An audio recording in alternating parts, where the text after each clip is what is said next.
One Bowl Mania.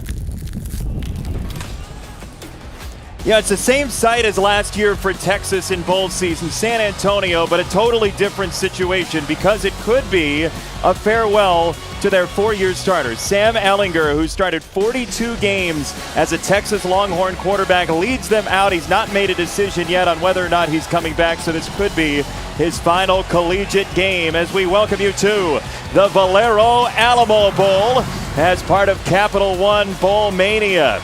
The resistance for Texas in this game is an upstart, very happy to be here Colorado team to face Texas. The Buffaloes were picked 5th in their division in the Pac-12. They were unbeaten until their finale in the regular season. They come in at 4-1. We thank you for joining us. Mike Golick Sr., Jason Benetti, Chris Budden down on the sideline. Bill LaMagnier, our rules analyst, as well as it is bowl season. And we couldn't be happier to be here. Let's kick this thing off. I'm so happy to finally be at a site. I've missed this. Look forward to it, as I'm sure these players are. Texas and Colorado. Buffaloes haven't won a bowl game since 2004, and they will see the ball first, and they'll be led out by a senior quarterback who nobody expected to be the starting quarterback except maybe him. He was a defensive player last year, went into the transfer portal, came back to play quarterback and won the job, Mike. And all he did was become second team all Pac-12. I mean, for a guy that was a quarterback, went to the other side of the ball, and then was going to leave, it has certainly turned around for him and really for this team. And the guy behind him has been lethal as well. Jarek Broussard, who is the offensive player of the year in the Pac-12 as Neuer throws for the first time and has K.D. Nixon, but you're going to see a lot of Broussard. What do you like about it? What don't you like about this one? The grit and determination. A guy, his senior year in high school in his championship game, blew his knee out, missed all his freshman year here, then coming into the next year, blew out the same knee before the 19 season, missed that entire year, and all he did was rehab that and come back and win the starting job as he gets stuffed there at the line of scrimmage. But he wins the starting job. He averages over 162 yards a game. That's second in the nation, and he was a Pac-12 Player of the Year. So between Sam Neuer and Jarek Broussard, I say, America, get to know these guys because they have certainly turned their games around from what they were dealing with. What's amazing is, too, he told us that he's still not 100%. Yep. He's had this type of season.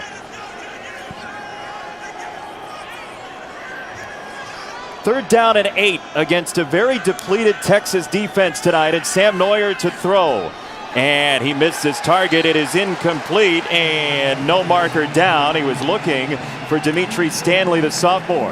And we have a lot to talk about in this Texas defense. Many opt-outs, guys that are getting ready for the NFL. So a lot of young players taking their spots tonight. So a lot of young, hungry guys saying, hey, I can show the coaching staff what I can do in this game leading into next year. I know you're going to be watching all day long the play calling of Chris Ash, considering all they're missing, and we'll see how they handle Colorado.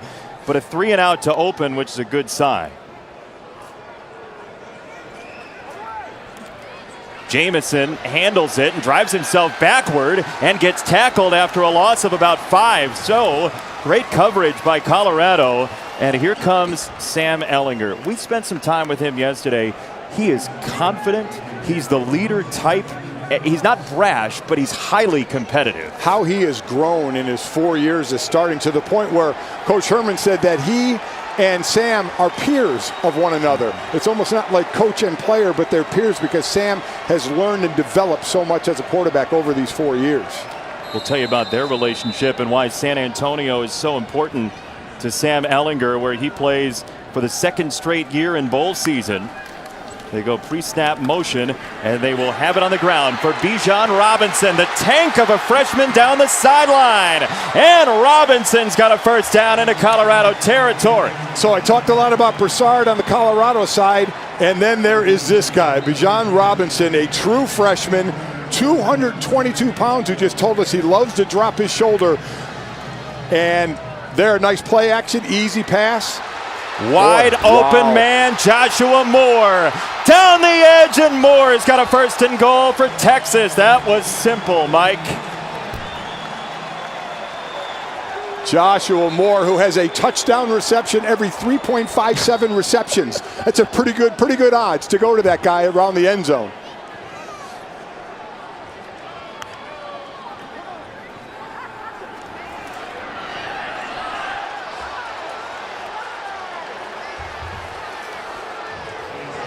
Dave, thank you very much. We welcome you to the Valero Alamo Bowl. It is the second drive of the ball game as the Texas Longhorns are in this game for the second straight year. Colorado, the upstart team out of the Pac-12, trying to win its first bowl game since 2004 when Joel Klatt was the quarterback. Mike Golick Sr., Chris Budden, Jason Benetti. Texas's opening drive with a Bijan Robinson run, then a long completion, and now Robinson, the freshman, seeking the goal line. And Robinson is in. Touchdown!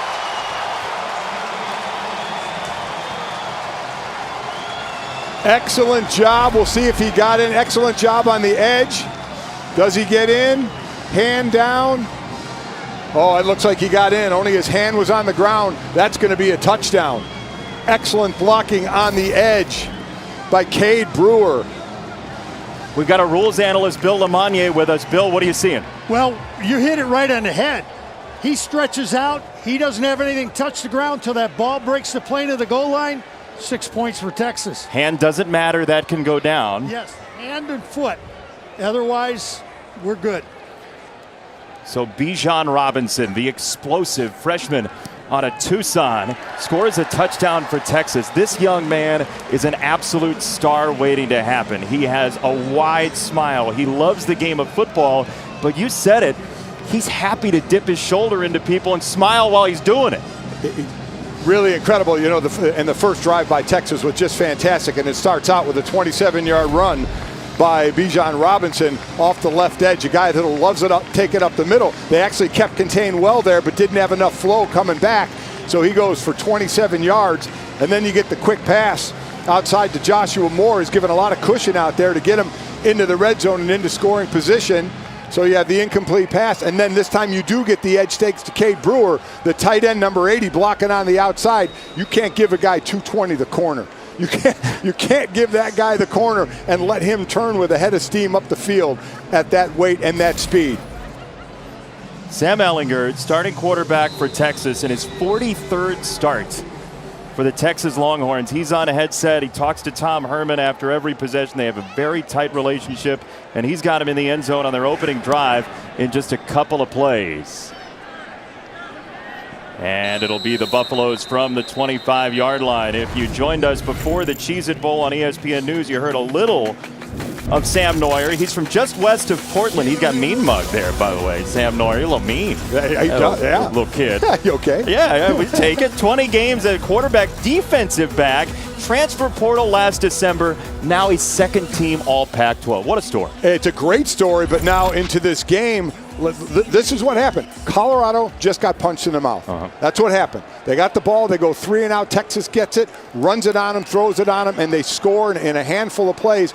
And now here's Colorado. It's like, okay, did we wake up? We just got our eyes watered. We got our nose blooded a little bit. Now, how do we answer that? As you said that, Neuer was just clapping to his sideline to try and pump up his guys as Broussard gets gang tackled. And we take a look at our impact players brought to you by Lexus. And what you saw right there is what you need to see out of the Texas defense. Broussard, who is a smaller, fast running back, you can't give him the edge. So these are the two edge guys on the Texas defense. Again, we've had some opt-outs. They've had some better guys on the edge. You got some young players in there. So you need to be able to not let Broussard to get outside. Great example on that play right there.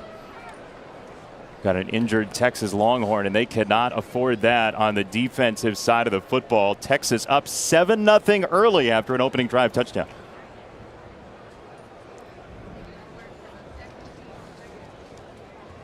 The special presentation of ESPN, home of the college football playoff, semifinals on New Year's Day. 7-0 Texas. They scored on their opening drive. Bijan Robinson, a touchdown for the Longhorns, looking for win number 7. And Mike, Tom Herman's headline basically yesterday as he was talking to us was about the psychological impact and the physical impact of this season on the players. Yeah, without a doubt. And what this bowl game could mean. What a way to end. You know, for Colorado, a team picked to finish 5th in their division, to do what they did. This is a reward to them. For Texas, and as we'll continue to talk about, a lot of opt-outs to the NFL. So a lot of young players playing, getting to show their wares going into next year. Neuer misfires. It is incomplete and 3rd down. And to Tom Herman's point, he was basically saying, I don't think the players are getting enough credit for what they've gone through to make this season happen and how important it's been to them. We talked to, 6 players this week? Yeah. They were all amped to be in this game, even with how tough it's been. And for all the games that I've done this year and talking to the coaches, they brought up really the psychological and mental part more than the physical part of what this season has done to players. That's a middle screen, and it's incomplete. That was gummed up the whole way. Brendan Rice, the intended target for Colorado, who's playing without Levante Chenault. He's suspended for a violation of athletic department rules, a big receiver for this Buffaloes team. Yeah, got to take advantage of plays. Neuer had it on the 2nd down. He threw behind the receiver. That's one you got to have. And that's what they're going to have to do because Texas basically is going to play the run on Broussard. So Neuer is going to have to back them up with some short passes and some completions. As you see Jamison there, by the way, we should be clear, this is pretty much a road game for Colorado. Yes. There are a lot of Longhorn fans in burnt orange today as Jamison catches the line drive, and this could be trouble for the Buffaloes. Jamison wanted to get outside and couldn't do it. So Sam Ehlinger getting the start once again, could be his final game. We turn to his family for the introduction. Good evening. I'm Sam's mom, Jenna Ehlinger. We have been blessed to watch Sam play football for the last 4 years at his dream school, the University of Texas. Sam has had an incredible career thanks to amazing coaches and teammates, including his little brother Jake. Tonight, Sam looks to win his 3rd bowl game as starting quarterback. Longhorn Nation, join me in wishing our Horns the very best. God bless and hook 'em Horns. Good to hear from Jenna Ehlinger as Sam and his family have been through so much with the loss of his father in 2013 as Texas will run it, and they'll go with Roschon Johnson at 2nd down coming up. This young man is an impressive kid. I just think it's incredible that growing up as a kid, this was his dream place to go, and he got to live that dream. Think about that. Not only live the dream, but do as well as he has. Basically just looking up to Colt McCoy as far as the record books and being a 4-year starter at the place he's always wanted to go. It's really a special, special family moment. Some movement at the line, and there was a flinch from the right tackle, which if he was drawn. Well, as soon as the defender jumped into the neutral zone, the linemen are told, make your move. Yeah, I mean, that's called a reaction by the offense. You just have to make sure. Still 2nd down. The offensive lineman has to make sure he makes the move before the defender gets back out of the neutral zone. So as soon as that defender gets in the neutral zone, the O-line just make that move toward him, and then it's going to be on the defense. You feel that's inequitable? Do you feel that's unfair? Everything's unfair to the defense. Yeah, I knew you were going to say. Offense, a bunch of cheaters. Okay. Yeah. We've uncovered the truth very early in this game, by the way, as this is a Johnson run. It'll be 3rd down.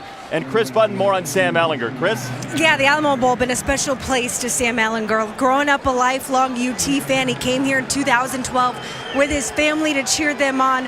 4 months later, his father passed away from a heart attack. A year later, or 2019, they come here and they celebrate a win. We don't know if this will be the final place that he puts on a Texas jersey. Whether he plays one more year or not, he will go down as one of the best to ever wear the burnt orange, Jason. We were talking to him about that, and you asked him if he'd reflected on that, and he kind of laughed and said, I haven't yet, but it seemed like he might right around this time as Ehlinger loads up and Sam Ehlinger goes to the outside. Well, I mean, this is going to be very interesting for a lot of players because, again, this year basically doesn't count. Yeah. Everybody can come back, and Sam's going to be a very interesting case on what he wants to do. Johnson, the tailback. What do you think about his skill set right now? Well, I mean, right now, according to our Todd McShay, he's the 12th ranked quarterback, which you're not going high in the draft on that case there. So you have to do pros and cons. Coming back, what quarterbacks are coming out next year? You know, do you take the risk of getting hurt if you come back next year, or do you just try and get on an NFL team this year? Here's something he excels at as well, running the football. He's going to be very close to the line to gain. Yeah, I think looks like he might be a little bit short where they marked it there. But I guess the thing with him, Jason, being a 4-year starter, have you gotten close to your ceiling? Yeah. So if you come back, is it coming back because there'll be a different group of quarterbacks that maybe you can get ahead of to be possibly picked higher as they're going for it on 4th and short? Yeah, there's no lack of dice rolling for Sam Ehlinger. As competitive as he is, and as much as he likes to put the pedal to the floor, it's a 4th down and 1, and it's a pitch. Johnson trying to find his way, and he is short. He's stopped by Van Diest in there first, along with Lewis. That was a great job of not giving the corner, not giving the edge. We saw him get the edge earlier in the game for a touchdown. Here, though it's a different back, obviously in Rashawn Johnson, but great hustle by this Colorado defense. That may be a little momentum changer that they need to get this offense going a bit. It's good to see that energy from Colorado because they're playing without Nate Landman, who is an absolute tape machine. You put on Colorado's defense, he's everywhere. Nate Landman, I mean, we're going to talk about a guy who's not here, but is one of the best players and plays with such an attitude. It is a shame he got hurt and will not be playing in this game, as, again, Broussard finding really no space at all to run. And this was going to be interesting. You mentioned it about Ash, the D coordinator for Texas. How is he going to call the game? You know, what does he want to do? Because there's 6 guys on that defense that are out. So you got young guys in. Is he going to have to blitz a little more? Are these young guys going to be able to get pressure on their own? Are they going to hold up on the edges? And right now, they're doing extremely well. Ottumwa, Iowa's finest. Chris Ash, as Neuer whips it down the sideline to nobody. It'll be 3rd down coming up. I really love the fact it's from Ottumwa, Iowa. Radar O'Reilly. Yeah. From MASH. You got a fistful of Iowa. Sure. Iowa, nice. Yeah. So again, Colorado in a bad situation of 3rd and long. Now, this is a team that ran way more than they passed. And Neuer, for the year that he had being All Pac-12 second team, not a great completion percentage, didn't throw for a ton of yards, was effective at times. He needs to be here. On 3rd down, pressure got there late. Neuer down the middle has his first strike, and it's all the way across midfield to Maurice Bell. It's a gain of 26. Boy, and that was because he had time. Now, he took a shot at the end, but that was a trip to the right, and that took time for those plays to develop and those routes to develop. So the line gave him enough time, even though he took that shot at the end. Well, we know Sam Neuer's got a strong arm. We asked him about his baseball past. Right. He was a baseball player growing up. He said, I touched 96 in high school. You don't say that casually. No, and he made sure to say touch. He said, I don't sit there, I touch it. He said that's his first love, is baseball. So that's a game he has always loved, and we'll see. You know, he still has thoughts about baseball. And thoughts about coming back, certainly. The belief is that he would come back to Colorado, as this is intercepted and picked off by Texas at the 10-yard line by Overshown. That's just a bad throw by Sam. An underthrown ball. Looked like he had the tight end over the middle. He goes to the outside, where unfortunately there is a cluster of Texas players. And then to boot, he doesn't put enough on the ball. He's got to get it over that defender's head. Not able to get it over Sean's head. He gets to pick Texas ball.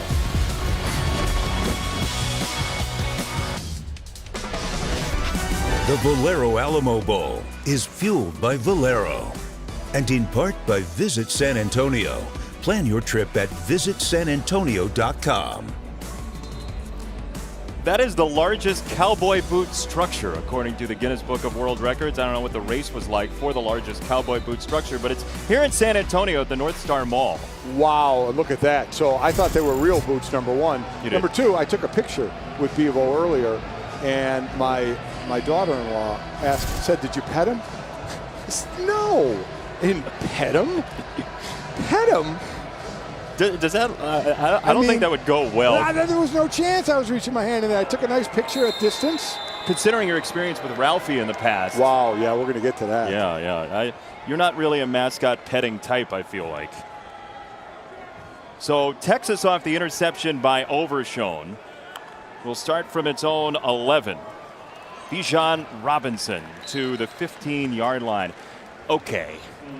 We promise our graphics department is telling you the truth about his high school numbers. I mean, look at 126 carries, 38 touchdowns as a senior. 17.7 yards a carry. And by the way, he went 3 consecutive seasons rushing for over 2,000 yards.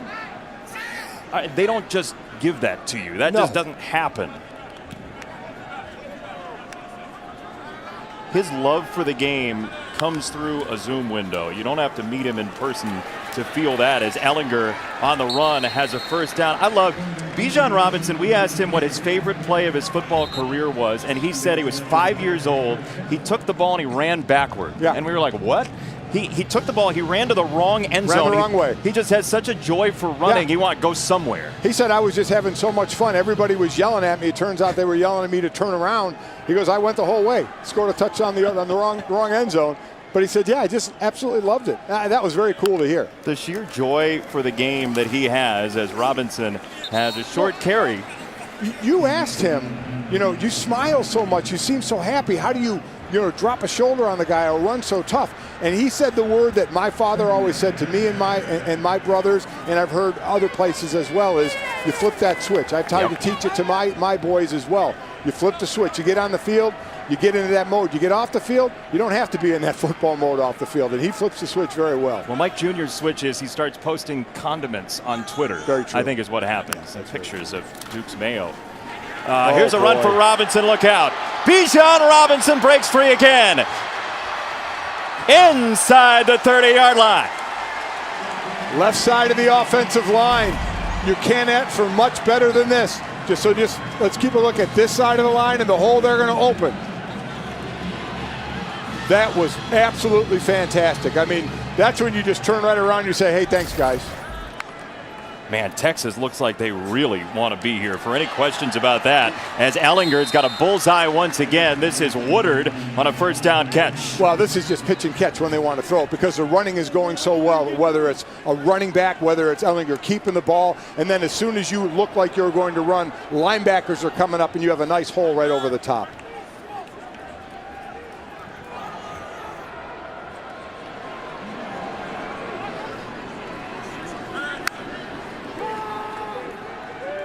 Ellinger surveying, wanted the screen. He's got Robinson. Wow. Bijan Robinson, touchdown.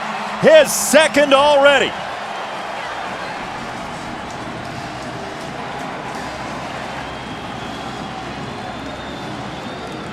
As I talked about earlier with Sam, it's not a flashy offense, but it's precise. Here, what makes it work is his patience. Watch how long he holds onto the ball, looking right, looking right. He gets the defense moving that way. A little flip over the top, untouched into the end zone. That's Sam understanding the patience of the play and taking his time. But the body language was patient as well. There was zero panic in his hands and his just physical specimen. That's a senior quarterback, man. It's a whole lot of snaps under your belt. That is a great point. Extra point is good, and Texas has taken a 14-0 lead. Look, we told you he likes to smile. We told you he likes to score touchdowns in whatever end zone he can get into. He's done it already, twice. Absolutely incredible what he's done. And Colorado, it's time to strap that helmet on tight and get back out to work.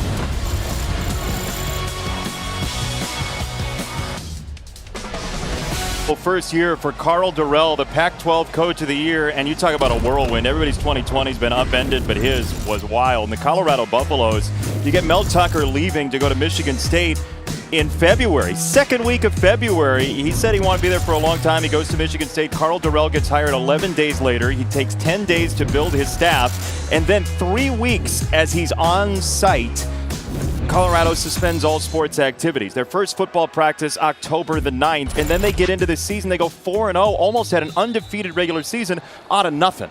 Absolutely incredible what he's done and what he's going to build with a good amount of young players on this team. And a lot of belief. They closed last year strong enough to feel like there was some positivity coming into this year, but nobody really gave them much of a chance. Picked 5th in their division in the Pac-12, and you look at what they did. You get the Pac-12 Coach of the Year and the Pac-12 Offensive Player of the Year. Absolutely amazing. And one thing that I have to note about the season, the week they were supposed to play USC, November 28th, that game got canceled. That was right before Thanksgiving, I believe on Wednesday.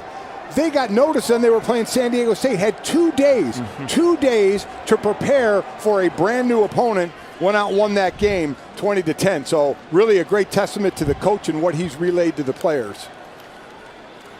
Broussard on a first down run has about 7. There's a great story on ESPN.com this morning about their equipment truck. Yes. That week of the Right. 3-way Pac-12 championship deal, the equipment truck was like in Albuquerque awaiting word to see which way to turn. It's like a Bugs Bunny cartoon in 2020 as Broussard dances all the way to midfield on a first down Buffalo. Well, this is what they need. I mean, they have got to get something going. Good job by the line up front. You saw Texas. They're basically playing nice base defense. So this Colorado O-line just got to get man on man, wall off. You give Broussard a little bit of room, and he's going to make something out of it. This is not a Colorado team that's going to give up very easily. Downstairs, Chris. We talk about the crazy start to the season. Even when the Pac-12 allowed them to start practicing, Boulder County said that they could not. They could only work out one person at a time. So with the trainers, they would be there until 6 a.m. until 9 p.m. If they wanted to throw, they had to leave the county just to practice. That happened for a week before they were finally able to start up as a team. Sound like the St. Louis Cardinals, who were throwing in their hotel rooms during baseball season in that first month when they had the outbreak, as Broussard makes a catch. How do you think one-on-one workouts go? I mean, think about that. For anybody that's played a team sport, when you go lift together, one person could lift. So they were doing it all day with the strength coach from 6 in the morning to 9 at night, 7 days a week. One person at a time. I mean, talk about a personal trainer. And now the strength coach only has you to look at. Believe me, you're getting yelled at more. Yeah, I could not handle that mentally. No thank you on that. Third down for the Buffaloes. Could be 4-down territory here as Neuer, the senior, has it tipped and it's incomplete. Texas's defense does not look like a team that's missing 5 starters. Yeah, and he had Dimitri Stanley wide open there on the outside. You just look at the twist underneath. It was a tackle end stunt. The tackle ends up coming outside, and he ends up the freshman, Alfred Collins, a guy we are going to keep our eyes on.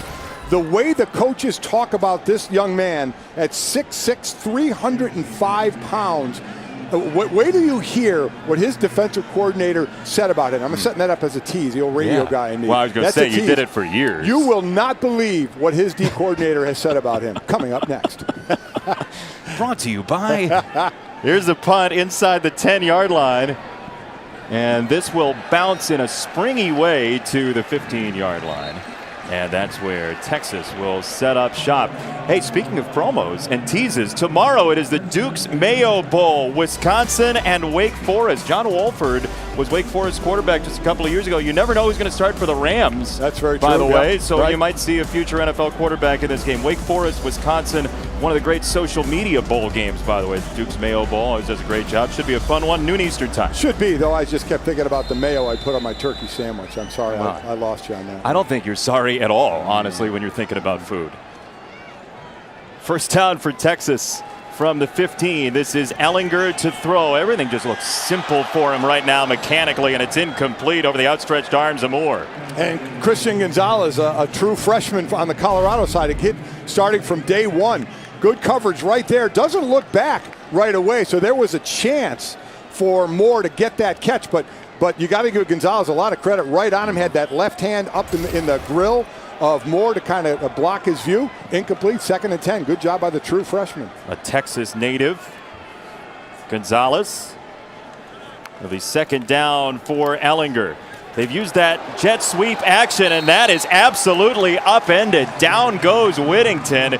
He got popped hard by Mekhi Blackman. Well, that's just playing your responsibility, not getting fooled by motion, knowing exactly where you need to be, and then making the play. That's good, sound, disciplined defense. Don't get fooled by any of the window dressing. Play your area. Boy, pre-snap motion has increased so much in the NFL this year, and we see it trickling down to college as we got a 3rd and 11. Yeah, and a lot of it is window dressing. It really is. Ellinger down the sideline. A lot of contact, and it is incomplete. Looked like the contact was initiated at first by the Texas wide receiver, Washington. Yeah, there's Blackman again. So he makes a great tackle behind the line, and then he comes up. We've seen now both corners running with their men extremely well, staying right on them. Great defensive play. Bill Lamagnier, our rules analyst, is waving incomplete. He doesn't see any pass Oh, interference. and listen, if he did, we'd be fighting. I mean, if he said there was any kind of pass interference there.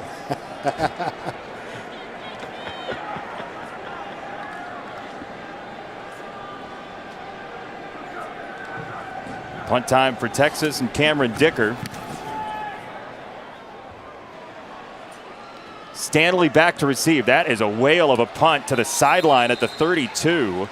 And Colorado will have the football with 2:40 to go in the first. Look, Sam Neuer, safety last year, thought about transferring, visited other Pac-12 schools. He gets the phone call. Darren Chiaverini, the offensive coordinator, says, I'm back in the OC spot. Why don't you come try out for the quarterback position? He wins it, and then Broussard, you talk about the knee injuries. What he's done is nothing short of miraculous. And that's coming back from injuries, which we've seen people do. But again, 2 ACLs on the same knee year after another is incredible. But Neuer, back up, go from quarterback to safety, almost transfer, and then get second team all Pac-12 was really amazing. Hell, just dropped by Arias. Yeah, I mean, that listen, when you're down 14 zip, you got to have to make, well, I don't care if you're up 14 zip, you got to make that play. You put it right there, you have some room to run after it. Now, again, you're playing behind the sticks at 2nd and 10. Their last drive was the first drive they finally had where they got to play in front of the sticks for a couple of first downs before they had to punt it away. And it was Broussard who got him there, who so far has 29 yards on 7 carries, most of that coming on the one run that got him a first down. Off play action, Neuer will throw. It's a deep ball for Neuer, and it's batted away beautifully. Incomplete. Josh Thompson with picture-perfect defense. What a great job. I won't say anything, I think, about the hand he had grabbing the jersey a little bit. I'm not going to say a word because he was running step for step. See that right hand tugging on the jersey? Oh, yeah. Yeah, he got away with one there. That's okay. So the picture-perfect part was the hand that was laid. The picture-perfect part was the hand that came up and blocked the ball. Hey, listen, you know what? If they didn't call it, you know what it wasn't? Pass interference. You got to laugh from our rules analyst, Bill Lamagnier, on that. Neuer off the screen. No, he did Popped not. up in the air and taken away. Oh, there he is. That's the true freshman, Alfred Collins. I mean, unbelievable. Now, he set it up. Listen, this was going to be a screen. He just started backing off the block and went up, and I believe it was a one-handed pick. I mean, look at this. You see him back off, gets one paw up there, and comes down with it. Unbelievable what he does. Great awareness to start to back off and block it. So I'm going to go and tell you right now, Chris Ash, in the places he has coached at Wisconsin, he has coached J.J. Watt. He has coached at Ohio State. He has coached the Bosa brothers. He said Alfred Collins has the chance to be better than those guys are. He said he is the freakiest athlete he has ever seen for that size. I mean, you talk about that company. We looked and we said, okay, we'll see, right? That's the first thing you think. That's an outrageous play by Alfred Collins, as Texas will run it and not get a whole lot for Roschon Johnson. Keandre Coburn, his defensive line mate, said about Collins, I think he's the most athletic player on our team. And I know your eyes lit up. I mean, listen, because that's where the athletes are, right? On the D-line. I think we all understand that. And I'm very happy that Mr. Collins just proved that point. Just an outlandish play. Could be one of the best of bowl season that we just saw. As Ellinger lingers in the pocket and climbs and has a strike across the 30-yard line to Brendan Schooler. He's playing without Brennan Eagles, who opted out today, one of their deep threats, and it'll be 3rd down for Ellinger. One thing you'll see with Ellinger is he will spread the ball around. First game against UTEP, 7 different receivers caught a touchdown, 10 different players. 7 different receivers have caught a ball in 7 different games. So he is an equal opportunity guy with that ball. Yeah, he throwing is. it out. That's another feather in the cap of Ellinger and saying, you know what, I don't have one guy I go to. I find what the defense is giving me, and I'll hit that guy. Playing without his regular center, who's out with injury as well, as Ellinger throws it, and it's incomplete, nearly intercepted. He wanted the slant for Joshua Moore, and Mekhi Blackman had goal line eyes there. I'll tell you what, Blackman and Gonzalez, we saw the 2 corners for Colorado, down early here, obviously, but these 2 guys are playing well. And this is another one, again, a chance right through his hands because he was going to score. No doubt about it. As we now get Cameron Cameron Dicker out there to try a field goal, 45-yarder. Long of 48 this year, an Austin native out of Lake Travis High School. Trying to give Texas a 3-score lead early in the Valero Alamo Bowl. Nope, did not do it, hooked it. You are correct. That is no good and wide, and so Colorado will get it back with 1:03 here in the first.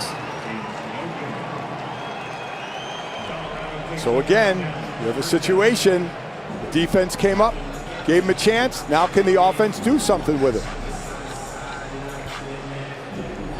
Downstairs to Chris. Yeah, Darren Chiaverini brought over the entire offense, gathered them together and said, I want you to stop looking at the scoreboard. You're playing like they're better than us, and they're not. You're not getting open. You're not tackling. You're not moving the pile. I want from now on to act like it is 0-0 the beginning of the game from this point. I'd play for Chris right now. That was a good pep talk. But it's a great point that you said that he talked about is there's plenty of time. You don't have to get out of your offense. Still try and do your things, run your offense like they do there. You get 5 yards on first down. Now you're ahead in the count, basically. Second now, and the playbook is open up to you. Do something with it, though.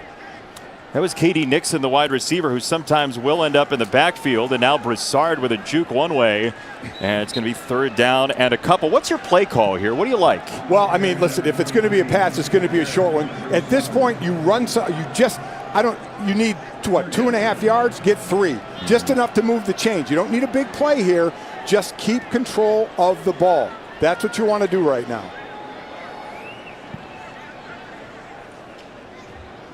3rd down and 2. We'll see if they even pull the trigger on this one. Doesn't look like they're going to. Take a breath here. I mean, the playbook will be open to them for run to pass.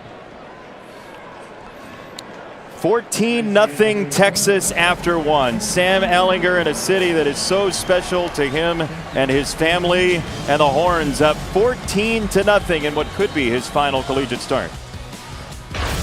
3 days to the college football playoff semifinals, New Year's Day on ESPN.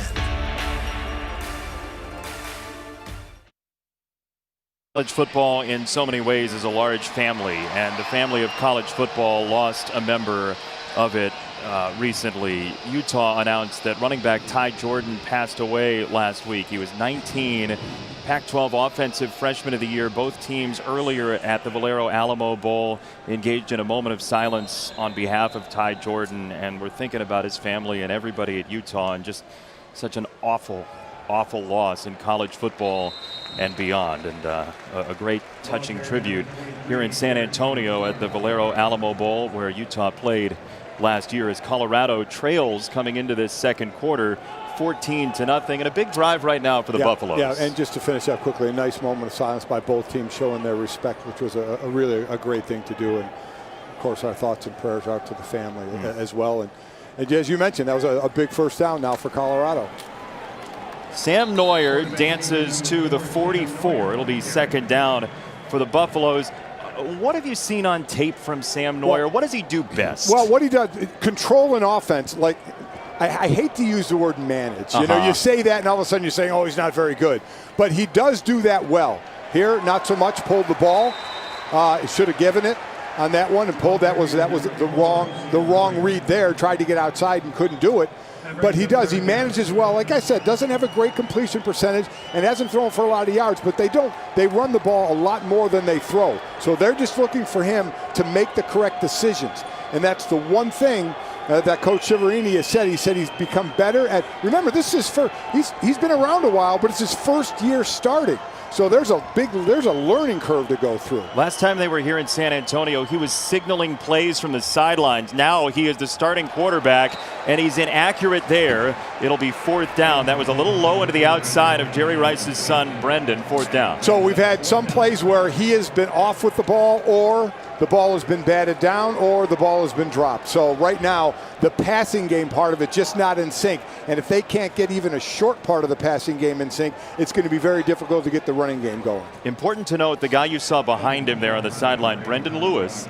Carl Durrell mentioned this week that he wants to get Brendan Lewis, the freshman quarterback out of Melissa, Texas, a series or two in the first half of this game. So if you see Lewis, it doesn't necessarily mean they're going to make a change at quarterback.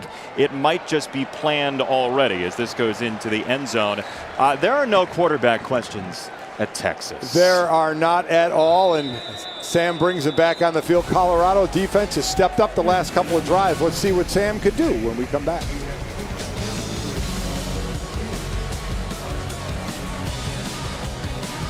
Back in San Antonio with Texas up 14-0. Here's the efficiency of Sam Ehlinger. This is an RPO. He's reading the defenders, coming up as he fakes the handoff, and that leaves an open spot over the top. Efficiency. Here's efficiency.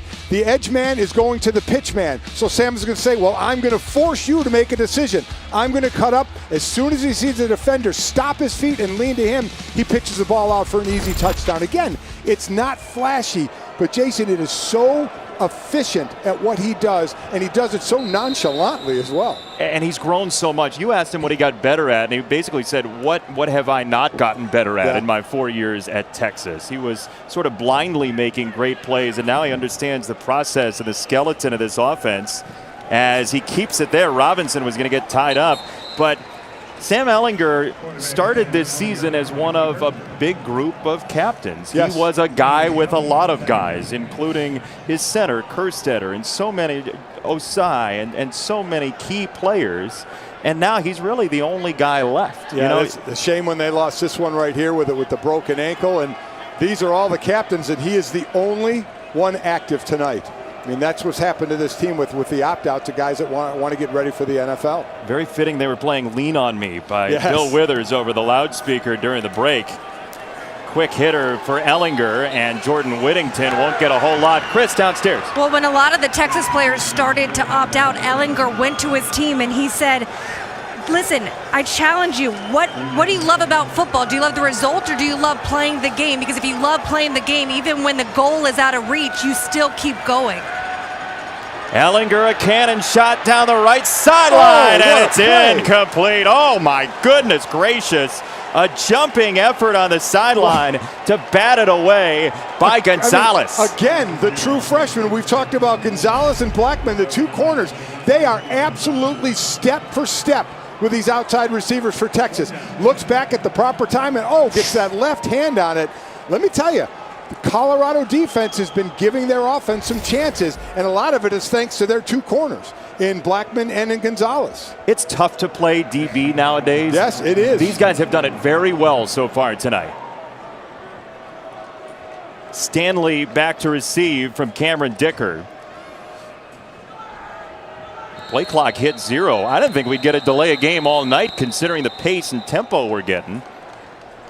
So before the snap, delay of game, number 17 offense. 5-yard penalty, still 4th down. So Colorado should end up with their best field position of the night right now. If we can get a return, or even if it's a fair catch, it should be a pretty good field position. Bill Lamonier, a rules expert, how do you feel when we don't hear from the official for very long like that? It's been a long time. I think they've been having a great game. They're letting them play. The defense has been doing their job, and the officials are letting them go. So I like the job that the SEC crew is doing tonight. It's a long time without a flag, and Colorado will have it when we come back. It is bowl season. We're thrilled to be here. The players are too. And now there's a marker down because we brought Bill in to talk about how there weren't any markers. Don't know if the refs are contractually obligated to have to talk a certain amount during the game. We don't know these Bill, things. That's not a stipulation in bowl season, is it? Holding, number 54, kicking team. A 10-yard penalty be added to the end of the play. 1st down. Starting at midfield. Colorado's best field position. Time for them to do something with it.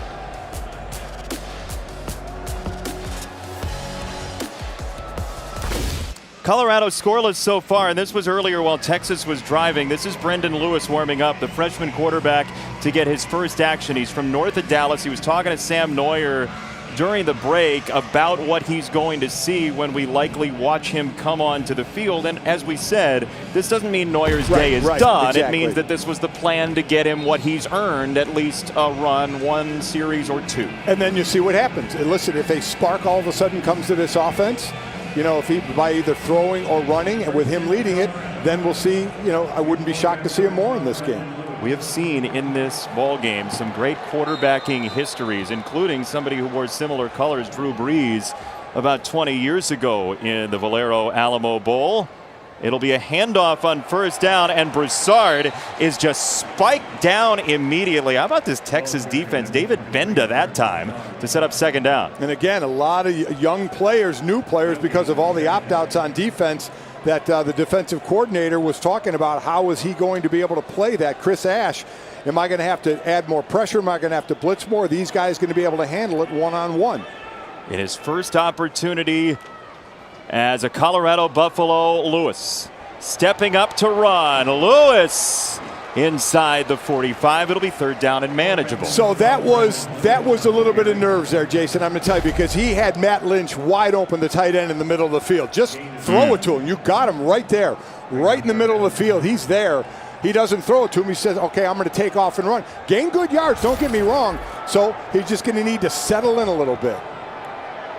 Well, he rushed for 3,200 yards as a high school player at Melissa, Texas High School. On the run, they will get to the outside with Broussard across the 35 and hog-tied down to the 30-yard line. So here's the thing. For Texas, they know I can't give him the edge. And they didn't. The player was there, correct? He's right where he needs to be, except that man, Jarek Broussard, said, you can go ahead and be there. I'm gonna go two-way on you, take the inside and bust it back outside for a big play. Coming off the knee injury, all he did in his first game was score 3 touchdowns on 31 carries, and he runs hard, just like Fontenot did last year, who's injured this season. Oh, see, that's the little mistakes. You get movement on the line, so now it goes to 1st and 15. But, you know, you mentioned Lewis. Before the snap, false start, number 70, offense. 5-yard penalty, still first down. I mean, incredible what he has done. You know, his sophomore year, he was first-team All-State, led his team to the Texas State Championship, totaled over 4,000 yards and 48 touchdowns. That was his sophomore year, let alone when he was named the Player of the Year his senior year. He was born a week after Colorado beat Texas in the Big 12 title game in 2001, as they'll run it again, and Broussard gets spiked one more time. That's a big hit by Josh Thompson. Yeah, Josh Thompson came up. He got juked the last time. So he's like, okay, you know what? This time I'm going to try and square you up a little better than that and not commit too early. Came up with a nice tackle there, gain of 4. What are you thinking as a defensive lineman when you see fresh meat in at a quarterback spot? Well, you want to obviously disrupt him, take his timing off, and you saw it in the first pass. He had time to make the throw, but he's also very dangerous with his feet. So you want to think about containment as well. Fake to Stanley, and off the spin, not a lot there for Lewis. It'll be third down. Yeah, again, a planned play there, not a reading play, because if it was a reading play, he would have wanted to give it to the ball carrier there. So that's a planned run, which he has done and which he can do. But now here he is in a 3rd and long situation, a situation Colorado has been in more than a few times tonight. What do you think Chris Ash calls defensively for Texas here? Well, they've played straight up. The most we've seen was some twists by the line, by the D line. We haven't seen a blitz. They haven't needed to. So I would doubt you would see one, and you don't. 3rd down and 8 for Lewis, and he sends it on its way to the corner, and this is caught by Stanley. 1st and goal, Colorado. That was an excellent throw. That was a throw to a spot. That you know the route he's going to run. No blitz. He had plenty of time, and you throw it to the spot. You know the corner route that's getting run. Throw it up in the air and let your guy get to it. Joe Davis, the tailback. He is swarmed, just engulfed. Goodness gracious. Collins and Jones and everybody else in white and burnt orange. Yeah, that was a meeting at the running back right there. I know you love that. Oh, absolutely, without question. You live for that. So let's see what they do. You know, yeah, again, a quarterback that can certainly make some different moves. You let him make a choice here? Well, I'm going to say either play action or I'm going to think it's either going to be a straight handoff or Lewis is going to keep it running himself. We got timeout, Texas. So Chris Ash will think it over. Colorado knocking on the door for the first time today, scoreless so far.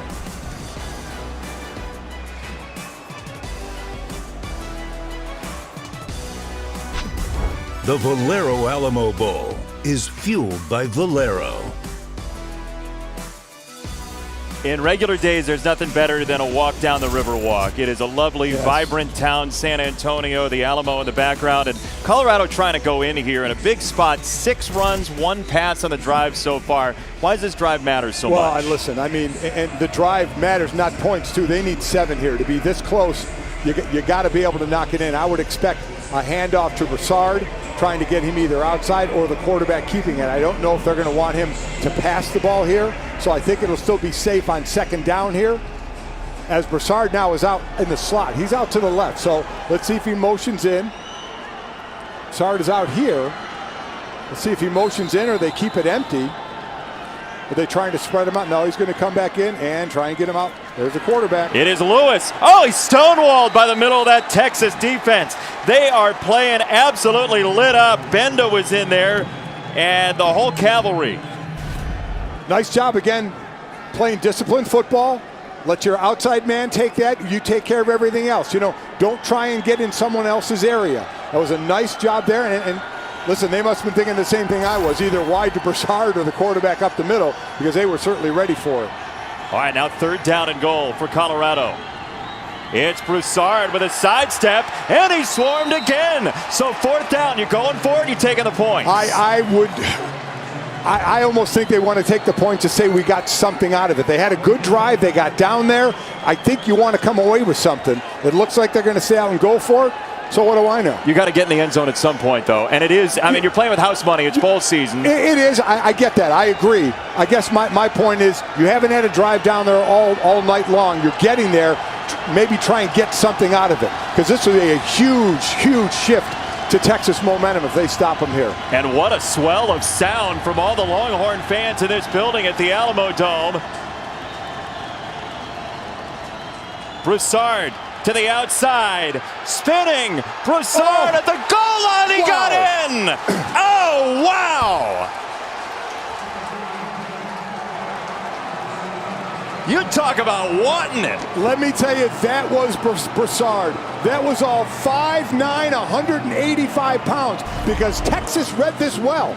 It was overloaded to the left, and Texas played it. There's 1, 2, 3, 4, 5 guys had a shot at him. He does the last spin and dives in. I thought he was going to get tackled behind the line. Texas had the right defense called. They were there to make the play, but Jarek Broussard on that 2 times ACL repaired knee does all that to get in the end zone. They're going to look at it. Bill Lamagnier, our rules analyst, is here along with us. We'll check in with Bill as we get another look at this. First blush, Bill, what do you see? You know, when I saw it live, I thought, what a great play he did with that spin move. And it obviously appeared he was over. They're going to look to see with the knee down. Okay, the knee was down. It's just a matter where the ball was, Where's right? the ball? Yeah. Watch again, and we'll watch with you, Bill. You've got a vantage point that we do too. Can you see the knee there? So the thing here, Bill, that I think it's important for people to understand is you can piece together different pictures, correct? Yes, and replay has the ability, they call it the quad screen, where they can look at 4 different views. They can see when the knee is down from one angle, and then they can see where the ball actually is from another angle. I'm going to say right now, I think it's a touchdown. I think they called that on the field. I have not seen anything yet, because you know his knee was down there, but from that view you can't see now where the ball is. Now maybe here, again, this is where what you said when with the quad box and you start piecemealing it together. I don't think this is going to be overturned, though. I think this stays a touchdown. I have a touchdown. Yep. And one thing I do a little differently is, as an official, I'm never Review. The ruling on the field stands. Touchdown. I'm never going to say I think. I'm going to tell you, here's the call. Yeah. And to your point, Mike, you heard the official say stands. Yes. And the reason is the call on the field needs to be overturned by indisputable video evidence. It was not there. It remains a touchdown for Broussard, and Colorado gets a big score. You talked about how important it was. Moro Ojimo had a crack at him at about the 2-yard line, and he had some shoulder pad but couldn't find the ears on him. Like I said, go for it all the way. I never would have kicked a field goal there. What just an absolute hustle play. Because like I said, Texas read this well. It was overloaded. They read it well. They had people where it needed to be. And that young man just said, And for Brendan Lewis, right, a quarterback comes on in his first opportunity, and he is just juiced. Well, he is. He hits the one big corner route on the throw, runs pretty well. I would imagine you're going to have to keep him in there to see what he could do the next drive. Let's see if this Colorado defense, which has really stood up to Texas the last few drives, if they can do it again. That is a great point. Sam Ehlinger so far 7 for 12, 82 yards. Bijan Robinson had some big runs early. We haven't seen much of him since.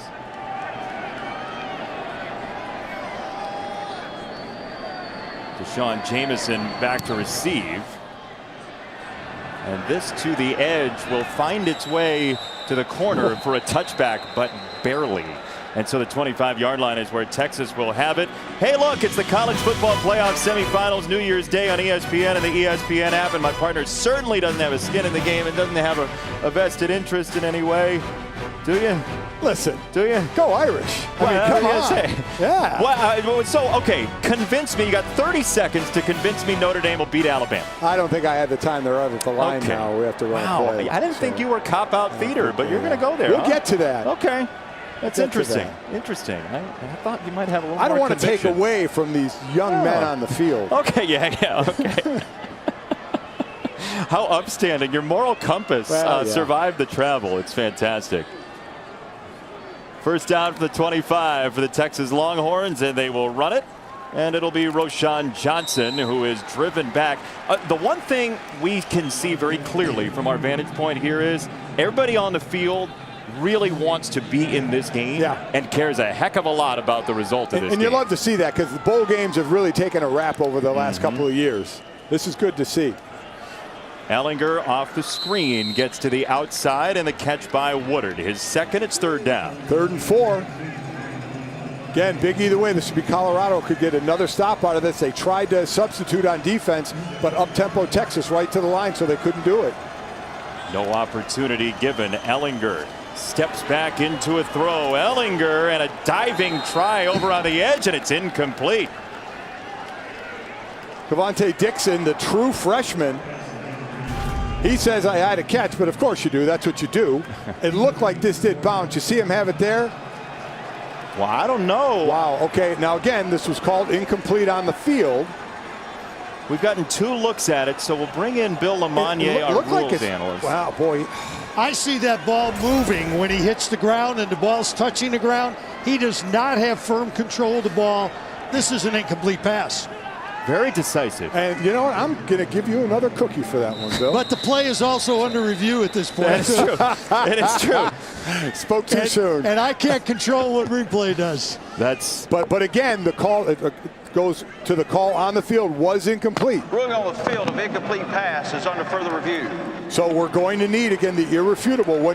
Just what you said, Jason, you're right. When you hear play stands, that means there was not enough info to turn it over. If you hear play is confirmed, that means there was enough info of what we saw to keep that call. So he's got both. It looks like he had his left hand under it, and then it was on his right forearm.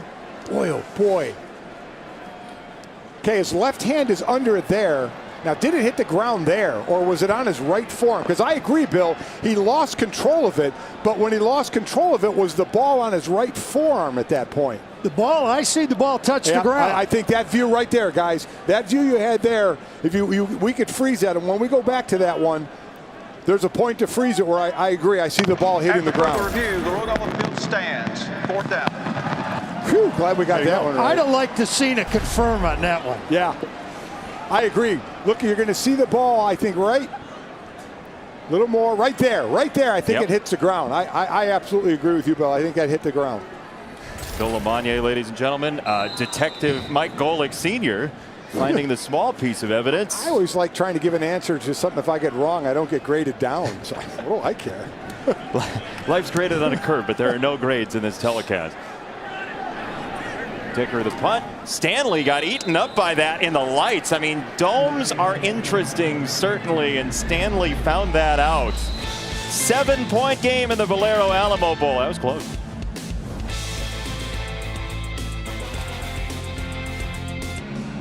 Brandon Lewis in Colorado into the end zone for a touchdown and getting the ball back, trying to tie the ball game. And for more on him, downstairs to Chris. Well, his teammates having fun with him as soon as he came over. They fixed his headband, told him, hey, you're going to be on TV. You got to look good. The guy who's maybe the most happy for him, Sam Neuer. He was the first one out there to congratulate him, sat with him on the bench, talked about what they saw, giving him some good positivity. That is like the most relatable thing ever as Broussard gets hit. You got to have a friend when you've never been on TV before to say, fix your collar. What are you doing there? Put your headband on. Oh, yeah, you got to have those kind of friends. And it's good when you do. It's the tough part is when somebody doesn't tell you, and you do look not as good as you want to on TV. Nice job there by Devondre Sweat. Not letting that play get outside. That last drive was the best drive of the game so far for the Colorado Buffaloes, and it came with Lewis in at quarterback for Sam Neuer. He gets his second series here, and the freshman is on target to the 27-yard line, and this is KD Nixon. Good throw. Third down. Good throw, easy throw. You know, you don't need the big play there. They did have the one big play on the one corner route when he made a great throw. You just want to keep moving the sticks here and get a nice consistent drive going. Don't have to worry about any kind of long pass here. Just get the first down. Important, too, because if you don't, Texas ends up with pretty decent field position, you would imagine. You know, Broussard, just 7 catches on the year. He's a guy that I would love to get involved in the passing game more to get him in open space. And a whistle. First charge timeout, Colorado. 30-second timeout. Jalen Ford was creeping up to the line, and a timeout called by the Buffaloes. Entertaining first half here so far. Texas, look, it's old hat for them to be in a bowl game. They're 53-22 under Tom Herman. Colorado hasn't won a bowl game since 2004 when Gary Barnett was a head coach. And with the way this game started, it looked like it was going to continue. I mean, you know, Texas took it to him, and he thought, uh-oh, okay, so this is where your coach, who's only been there since February 23rd, you know, the one thing about Carl Durrell is he has a calming presence. He is a very even. We were in college at the same time. We've had kind of the same career going along. I've known him for a bit. He's very even keeled, and he brings that to the players, because what you would get when you're getting run out of the place early on is your players freaking out a little bit. And, you know, as Chris talked about, Darren Cheverini, the old coordinator, telling the guys to calm down. You know, that comes from Carl Durrell, that even keel, that, okay, let's settle down. There's still a lot of time for us to get in our game. Key third down here, and Lewis off a low snap gets hit and pinballed around, and down he goes. So you saw on the long play when he ran the corner route, it was a 4-man rush. They didn't rush him. He had time. Guess what they did this time? They brought a little bit of pressure. They said, all right, young guy, let's see if you can do it quickly. They have to make some quick decisions. Now all of a sudden, here's the pressure. Let's bring it straight up the gut. One guy steps in to pick up. You don't have enough for the other man. Now he's got to tuck it. So there's the difference, and something that Chris Ash talked about is, how am I going to call this? They weren't getting pressure with 4, so now they'll mix it up a bit. With everybody he's down, Chris Ash deserves a lot of credit so far. That is a boomer as a flag comes in. It's all the way back to the 20-yard line for Jamison, and he is belted down at about the 25, and we'll check the marker. That was a fantastic punt. That one just absolutely turned over. You know, you see all the Australian punters, you know, kicking that with the point down. You don't see the ones that take off like the spiral anymore, like that one just did. That was a rocket ship. Yeah, that was. Josh Watts. During the kick, holding, number 25 receiving team. 10-yard penalty from the end of the kick. 1st and 10. So that'll back up Texas a little more, and you have to give a whole lot of credit. While this Colorado offense has been inconsistent, some good, some bad, got to score, the defense from the beginning of the game, when they were out of sync, they have been the most consistent part of Colorado by far, given their offense chances, and now they're going to be asked to do it again. And credit to the Buffaloes for doing that as well. Without Nate Landman, who we asked the coaching staff, would he be here to travel? And they said he was too ornery to be on the sideline. He's Gary Bertier from Remember the Titans. Remember when he got hurt? He was laying in the hospital bed, and the nurse came in, and he's going nuts. That's Landman. They said, well, no, we don't want him around anybody. You don't want to get Landman when he's not in a good mood. He is one of the best, though, in the Pac-12, a tremendous talent. As Ellinger from about the 5 will have to play pitch and catch. He's got a completion to Whittington, and Whittington down the sideline with a huge gainer for the Longhorns across the 40-yard line. That was about as easy as pitch and catch. I love Sam Ehlinger in the pocket. He is just so calm. And here they go, up-tempo. He wants to go deep. Yeah, he had the pump fake. Oh, he goes seam pattern. And Cade Brewer rumbling inside the 25. Darian Rakeshaw, number 3, absolutely got fooled on that one. The little stop and go. Right to the right, and just got run by. And that was the big uh-oh as that was going on. And Texas is just going to keep the pedal to the metal. Which is the way Sam Ehlinger appreciates it as Robinson on the run. We were talking to Tom Herman. We said, how competitive is Sam Ehlinger? He said, well, last year we went up 14. Sam got on a headset and he said, we going to keep the pedal down or are we going to lay off like we usually do? Yeah. He said Tom got a little hot on him on that one. Yeah, he did. Yeah. So got a little hot, but he said, how about you playing we coach? That's right. Yeah. But then they both laughed at it. Yeah. You know, they have a great relationship, but that's the confidence and the competitiveness of Sam Ehlinger. He was just fantastic to talk to. And I loved asking him how it was from his freshman year to now, and just how he said, I had no idea what I was doing my freshman year. Basically said he lucked into some great plays. I made a great play, and I had no idea how I did it. Ehlinger kept his feet, spun out of it. Ehlinger wants to run, and that's the other thing he does. So a rare mistake, though, by Ehlinger. You got to throw that ball away. Right. You know, he got by the first man, and then I thought he was going to throw it away, and he saw the other guy was coming up, and he ends up losing yardage. Just dumped the ball off. You know, that's one where he's going to try and make something happen. And like I was talking with him last night, there's the part of knowing when the journey is over. That's right. Ehlinger on 3rd down, little head fake. Wow. And he is drilled and sacked. Down goes Ehlinger. It was Mustafa Johnson. And now Texas is driven well back. 12 sacks by Colorado this year. That's a great rush by Johnson, right up the middle, right over the guard, right over, or Majors, I should say, the center. Excellent job, because that's the place where quarterbacks don't want the pressure. We keep talking about the outside and blind side. They don't like the pressure when it's coming straight at them. And all of a sudden there's all that garbage around them as we're going to get a field goal attempt here. Yeah, it'll be interesting to see if they do go through with it at 52 yards. But you mentioned the center, Jake Majors, true freshman center, in for Kerstetter, who's injured. Ehlinger spoke very highly of him, but game situations are different, bowl situations. And I asked, I said, you know, is Sam making all the calls, or are they letting, you know, normally the center does? And they said he's incredibly smart, and Sam said, I'll back away and let him make the calls. And he said, occasionally I have to correct him, he said, but for the most part, he's been getting it right. It's great mentoring by Sam. From 52 for Dicker.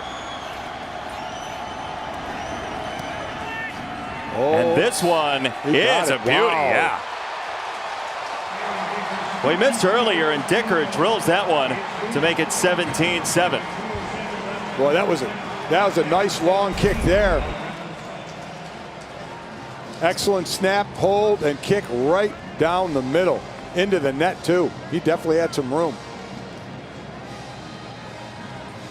Love the kicker holder celebration. Yeah. A little headbutt, little act like you've been there.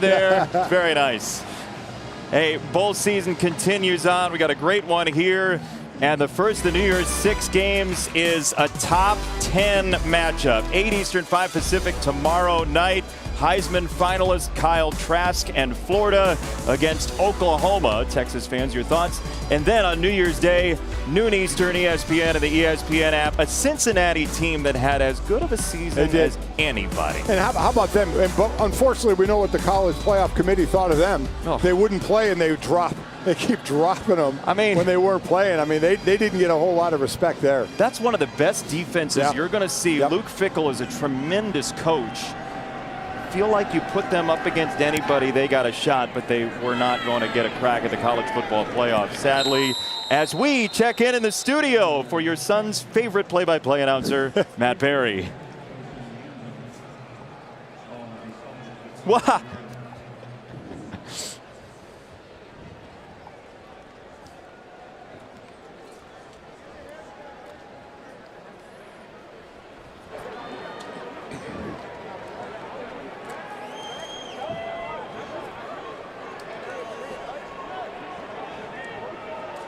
You crush Cheez-Its? Oh, listen, by the handful. And I mean multiple handfuls. Just lean back and drop them in like a waterfall.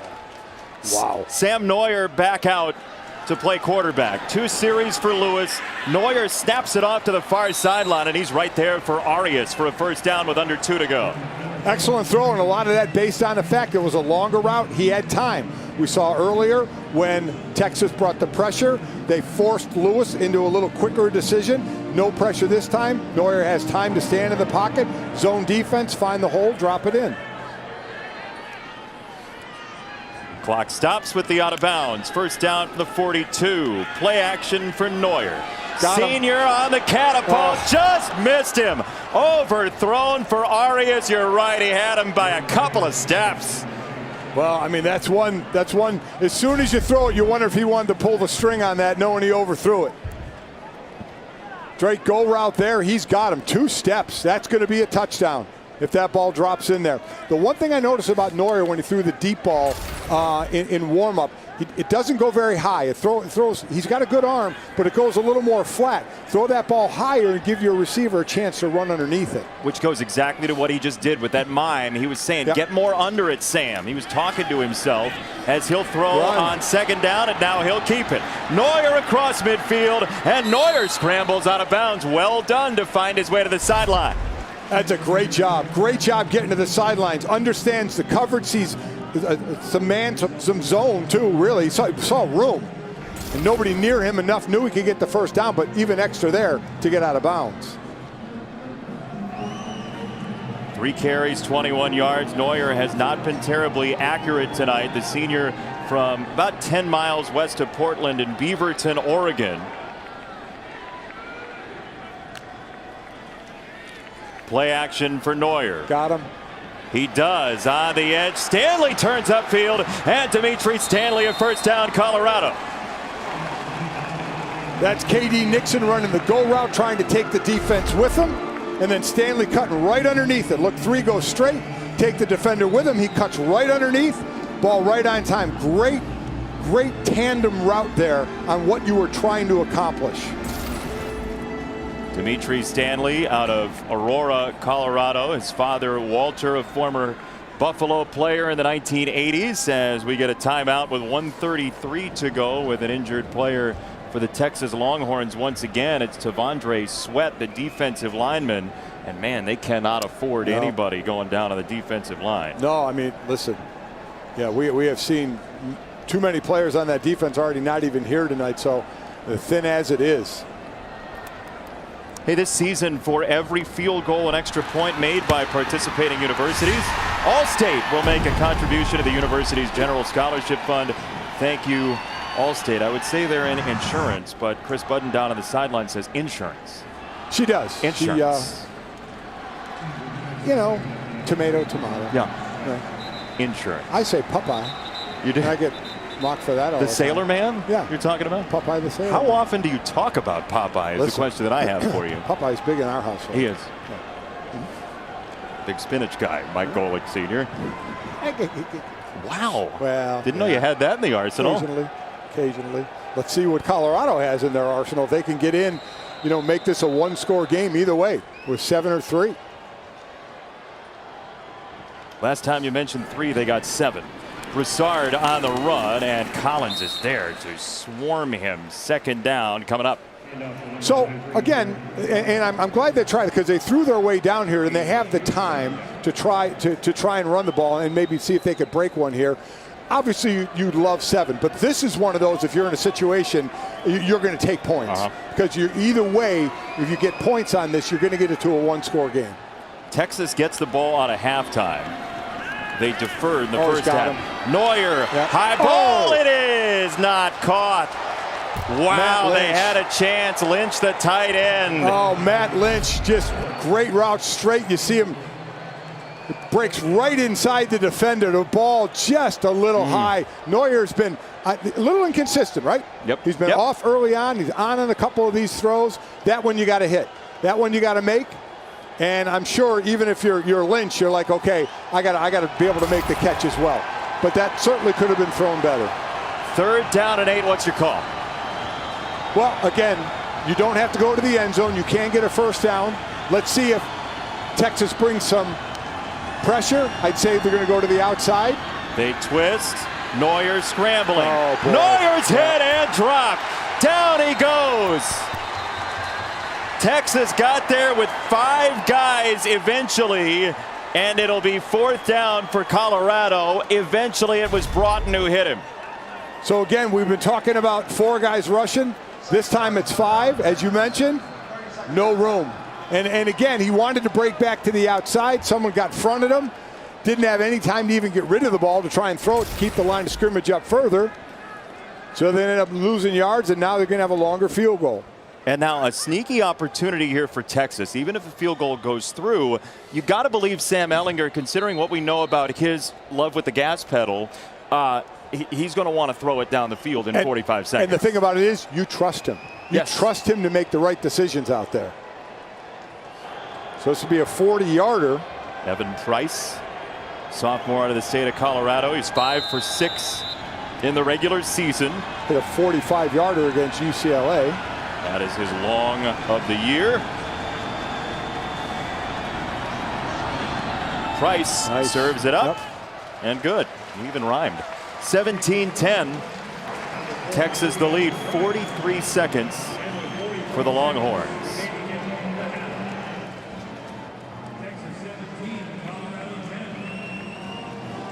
Colorado playing in front of a real crowd for the first time this year, by the way. They had friends and family in the first game in Boulder at Folsom Field. And then nothing.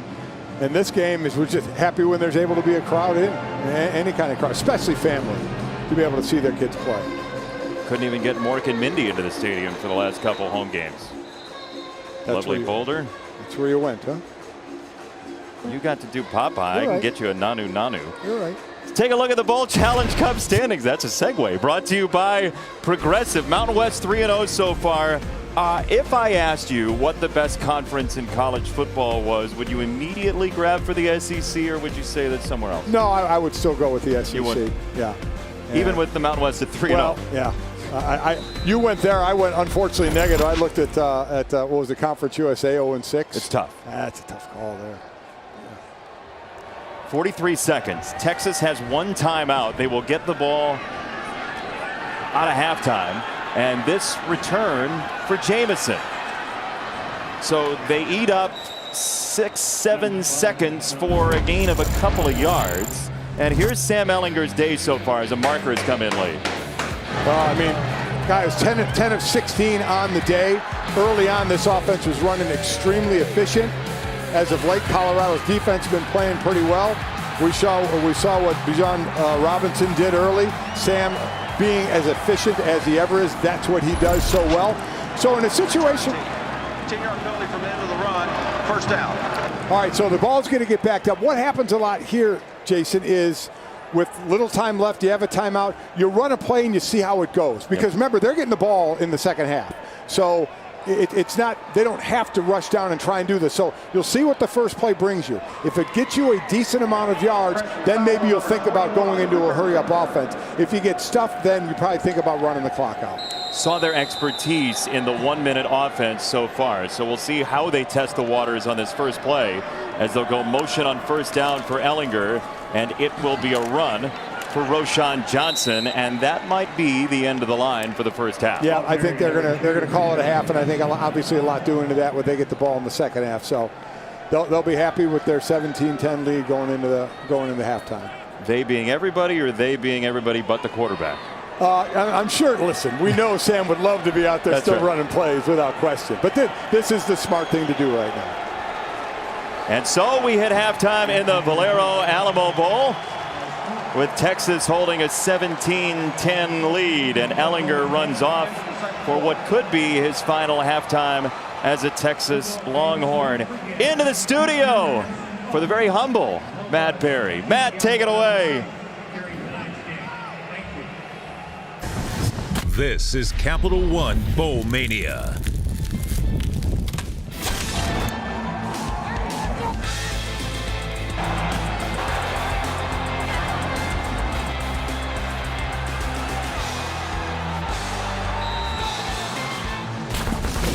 Welcome back to the Valero Alamo Bowl as part of Capital One Bowl Mania from San Antonio. Extremely competitive game so far. Bevo's Longhorns up 17-10. No Ralphie here today. We still have to get your Ralphie story at some point during the telecast. Mike Golick Sr., Jason Benetti, Chris Button on the sideline. Texas jumped out to an early lead in this game. Colorado has come back. Yeah, Sam Ehlinger did what Sam Ehlinger does. He leads an efficient offense. They outgained Colorado 180 to 68 in the first quarter, jump out to a 14-0 lead. Bijan Johnson was doing what he does in Robinson, in gaining his yards, but they were very efficient. He thought, they're gonna kind of blow their doors off here. The Colorado defense got very, very tight, and they really started to force Texas to start to punt, gave their offense a chance, but under Sam Neuer wasn't doing a lot. But under Brendan Lewis, it was. And then that leads us to our clutch delivery brought to you by Chipotle. And the delivery was the drive he had, the only touchdown drive Colorado had. A great post pass there by Lewis and the great run by Broussard to get into the end zone.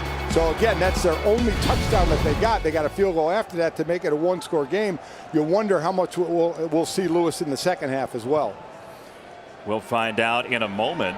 After this kickoff goes to Jamison from inside the 10. His return to the 22. And for that, to Chris on the sideline. Well, Golick has questions and I have answers for you. Sam Neuer is going to start the second half, but we might not be done seeing Brendan Lewis.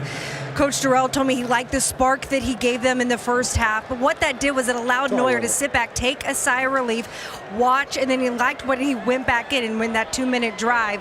He said, I'd like to get Lewis a couple more drives, though, especially in his home state of Texas. Chris, very poised, by the way, with the mascot behind you. Well done.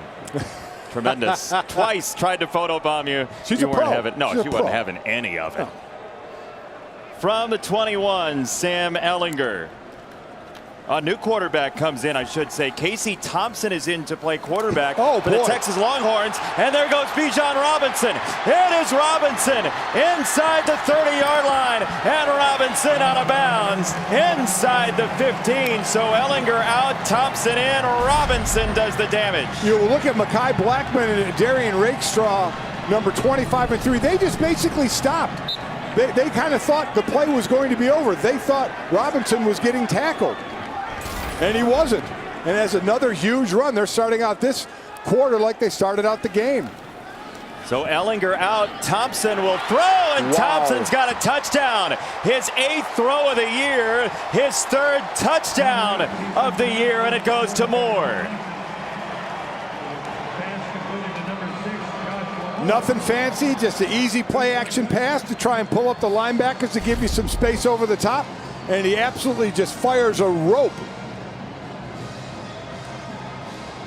What a great job. Nice and high and inside. Defenders behind the receiver. That was about as easy a pitch and catch as you're going to see.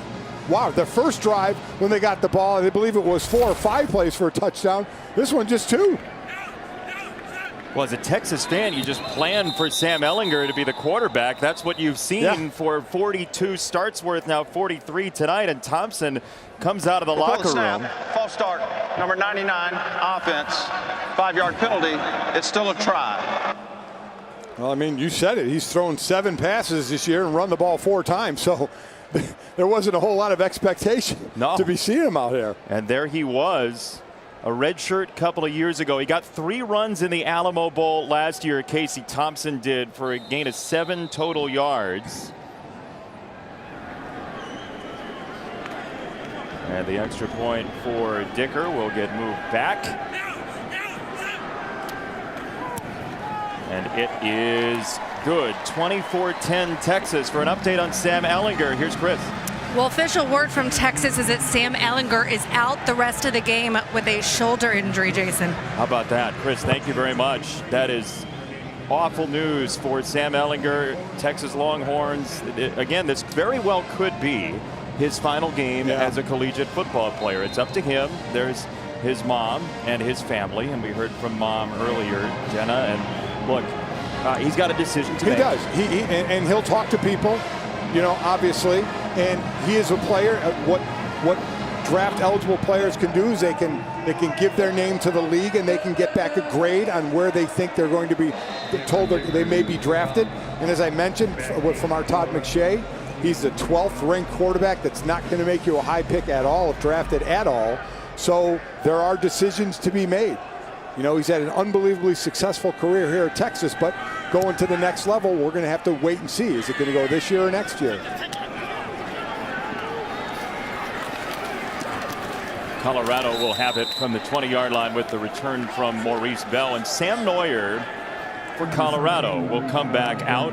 We would imagine we'll see Lewis, as Chris mentioned, as well. And we'll see who does break the huddle as Neuer is out there. So look, first half for Sam Neuer, 5 for 17, 76 yards. What did you see thematically in his first half? Well, I mean, he just off on his throws. I mean, now he did have one blocked in an interception, a knockdown, a drop. But for the most part, his throws, unfortunately for him, were off. See if he settles that down as Neuer will throw on the roll. He's got Stanley on the catch across the 20. He broke one tackle and he's just short of the 30-yard line as a marker comes in, as well as he got by Chris Adamora, and we'll check the flag. We're going to add 15 to this on a face mask. Personal foul, face mask number 6. Correction, number 1, defense. 15-yard penalty added at the end of the run. First down. So to your point, you know, let's see if he settles down. These are good passes to do it, little drags. You know, open receiver, just a 2 or 3 yard pass. Let then the ball carrier do the rest. He certainly has the ability to throw it downfield. We know that, but, you know, it hasn't been very consistent yet tonight. Neuer came into this game 58%, 6 touchdowns, 5 interceptions. Effective runner at points with 5 touchdowns over the course of his season. And he's got Broussard behind him off play action for Neuer. And he goes the short way. There is Broussard out of the backfield, as you mentioned, and he's right near the line to gain. So again, now we go and look to the defensive side. 4-man rush, no pressure. He's got time, 3 routes to his right. Short route, middle route, and a long route. And he had time to let it all develop and ends up going with the short route, but certainly a nice gain. That does move the chains into Texas territory. Colorado from the 47. So a rematch of the Big 12 title game from 05. Neuer goes for the deep ball, wide open, a flag down. It was Maurice Bell who could have run all the way to Corpus Christi with the ball in his hand. We'll check the flag. So that's 2 overthrows, but that was a hold. That was number 9, defense. The foul occurred against an eligible receiver beyond the neutral zone. 10-yard penalty and automatic first down. So here's what you do. You get fooled on the move. So what you do is you grab and say, I'm getting beat. I'm getting beat. You saw his left hand out there. He knew he was getting beat. Grab a hold. You know, listen, give up 10 yards. Don't give up a touchdown. We've seen a face mask that didn't lead to a tackle on this drive. We saw a hold that nearly led to a touchdown. Now we're going to see some running. Yes, we are. Broussard shimmies to the outside, and Overshown meets him there. He has played very well so far today. And Broussard, a guy's averaging over 6 yards a carry, averaged under 4 tonight. 17 carries for just 57 yards. We saw him break a couple ones early, and that's the thing about him with his speed. If he breaks it and gets in that open field, he can be gone. But he hasn't been able to get the outside. Texas has done a great job covering the edges. No gain on first down. Second down run. It's Neuer climbing the pocket. He got drilled off the slide. There's got to be a marker there. Overshown went into him, and a flag comes in, and maybe some consternation on the Colorado sideline. You know who else was in on that was Juwan Mitchell. Juwan Mitchell was playing in the second half. Personal foul, targeting, number 0, defense. Plays under further review. So the targeting is DeMarvion Overshown. But as I mentioned, Juwan Mitchell was in there as well. Mitchell is now playing in the second half because he was suspended for the first half for a targeting in the last game. So we have. So there. Oh, there's Overshown going in low now. Boy, he does drop his head. We have our rules expert Bill Lamagnier with us. Bill, what are you seeing on the targeting possibility here? First of all, he's a defenseless player because he went into a slide. Right. So both rules, 913 and 914, will apply. You hit him in the head neck area with forcible contact, which does occur, But he did start to dip the head, but he turned the shoulder. So this targeting I see for being a defenseless player. Exactly. So explain that difference. If it's a defenseless player, it doesn't have to be helmet to helmet. No. Any part of the defender that hits the offensive player in the head is targeting, If correct? you use your helmet, you use your shoulder, you use a forearm, forcible contact on a defenseless player, that will be targeting. So we think this targeting is going to stay. I'd confirm this. Yeah, he was a defenseless player, so any part of the defender that hits him in the head, it's going to be targeting. That's correct. The dive is the indicator for targeting, right? The launch, essentially? Yes, you do need an indicator. And him diving into the player, that's the indicator there.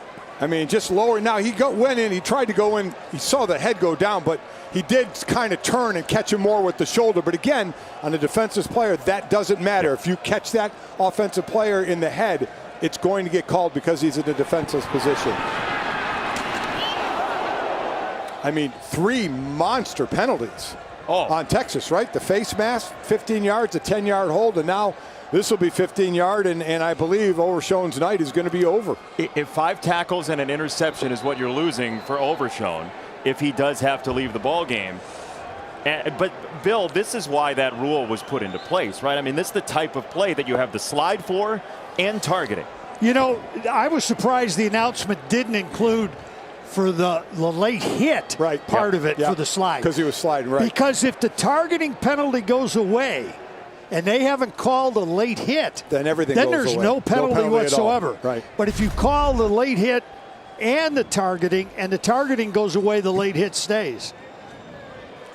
But we both have a feeling, I think we all agree that this one's probably going to stay. Yeah, I'm with you both. This is targeting to a T here. Unless you say the contact wasn't to the head or neck. I mean, how much does the initial contact? It almost seems like the back of his shoulder catches him in the head. That's one of the other things, you know, when it's not your initial contact point. Right. If you initiate contact to the head neck area. So I could start here in the chest, but if I continue up to the head, that's a targeting call. It's taken a while. What does that mean to you? Well, it's taken a while because they're looking at it for some of the same things we've discussed. And if they feel that contact wasn't to the head neck area. After further review, targeting cannot be confirmed. Therefore, there is no foul for targeting. Wow. Interesting. Third down at the 30-yard line. It's got to be the contact location, right? Well, they feel that there wasn't forcible contact to the head neck area. And the other thing just came into play. They didn't call a personal foul for a late hit, so nothing happens. Everything goes away. Everything goes away, and it's now 3rd and 3. But Bill, you can't have a kid slide like this and there be no penalty, right? But it requires, by rule, that there had to be an announcement. Right. No, right. But I'm saying that flag should have come. Right? I agree that it was 2 fouls in 1. They will run it on 3rd down. I just want to clean that up. There's a reason we allow for the slide, and we don't allow people to get hit after the slide. Correct. Once you've committed to the feet first slide, it's just like you stepped out of bounds. I'm surprised that there wasn't a 15-yarder for that. Yeah. Hey, for the sake of the young man, DeMarvion Overshown, I'm glad he's still in the game. I mean, you know, because personally, and I've said this many times, I'm not a fan of guys getting tossed from the game. Yeah. I think maybe 2 times and you get tossed, but I have never been a fan of somebody getting tossed out of the game. What we're left with here, Mike, is 4th down and 1, and Colorado is going to ask for a measurement. And so the sticks will come over. We'll see how close this is. Oh, I think they're going for it either way. Right? Yes. Wouldn't you? Yes. Yes.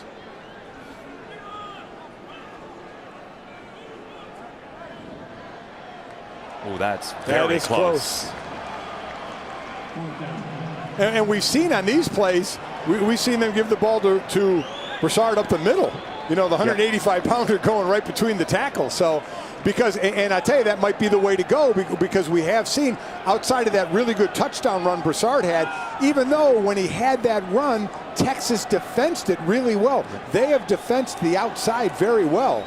And Colorado, typically, about half of their run plays this year have been middle-of-the-field run plays. They are a lean guard, center, guard run team. So we'll see. 4th down and 1. Broussard is the tailback.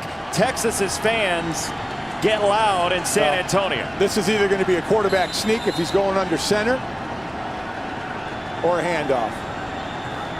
Moving at the line. Neuer tries to truck forward, and he's got the first down. Yeah, when you see that quarterback in a 4th and short, go underneath and have the one leg back. When they don't have that even stance, when they have a leg back, that's going to be their push-off leg. So look at his feet. Look at how they're staggered. You see the right leg is back there. That's the push-off. And that means that they're going to give it a shot to try and go forward. Are you seeing that as a defensive lineman? Oh yeah, definitely are. You saw Texas shift over a bit on that, but yeah, you should be. I would hope you would be. So now 2 for 2 on 4th down for the Buffaloes. Neuer keeps the drive going, sends it the other way, and incomplete into the end zone. He wanted KD Nixon, and it's 2nd down. Sean Jamison, boy, I tell you what, he made an incredible break on that ball. I thought he might have gotten the pick. He broke underneath the receiver. That was an excellent break. We have seen some on both sides, some pretty good outside coverages. Again, in an era when it might be the most difficult in football history to play defensive back. That was an excellent play. 2nd down for Broussard, trying to get to the outside, and he is stopped. Keandre Coburn, the big sophomore who says he wants to be a leader now. He's pumped. Keandre Coburn, we talked to him last night, and we said, hey, we had heard when you first showed up to camp you were over 360, and he took a little offense to that. He did. He stepped back a little bit. 342. To the pound. Yeah. I love that you guys know to the pound what absolutely. You are. It's a large human being right in the middle there. One of 8 kids in his family. On a 3rd down for Neuer. He feels the pressure. Neuer sends it the other way, and this is caught by Nixon. Another choice to make for Carl Durrell in a 14-point game. So this one's a little farther. It's 4th and 2. But again, you down a couple of scores. Going to send the field goal unit in here and come away with something. Now it's an interesting call because Ehlinger not being in the game probably affects your decision here. It's a good point. And you may get more shots. Your defense had been playing pretty stout from the first quarter on, albeit for this first drive in the second half it didn't look too good, but we've seen them settle in the first half. Maybe they'll do it again here. So this is one where they just want to get some points. Evan Price. And he didn't. Missed it wide. Oh boy, that one Carl Durrell may want back by the end of the night in lovely San Antonio in the shadow of the Riverwalk. This one hurts for any kicker. Evan Price, he knew it.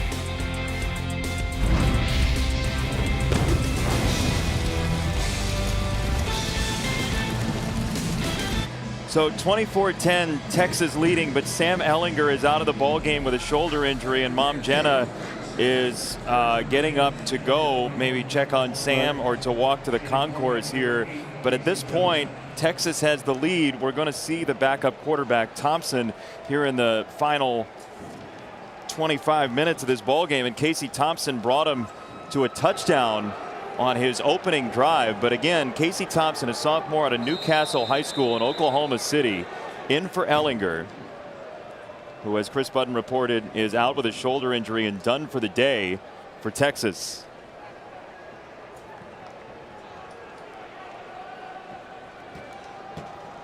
Bijan Robinson on a loss on first down. Here are the plays as we see a flag. A nice play there, but unfortunately Janaz Jordan grabbed the face mask there.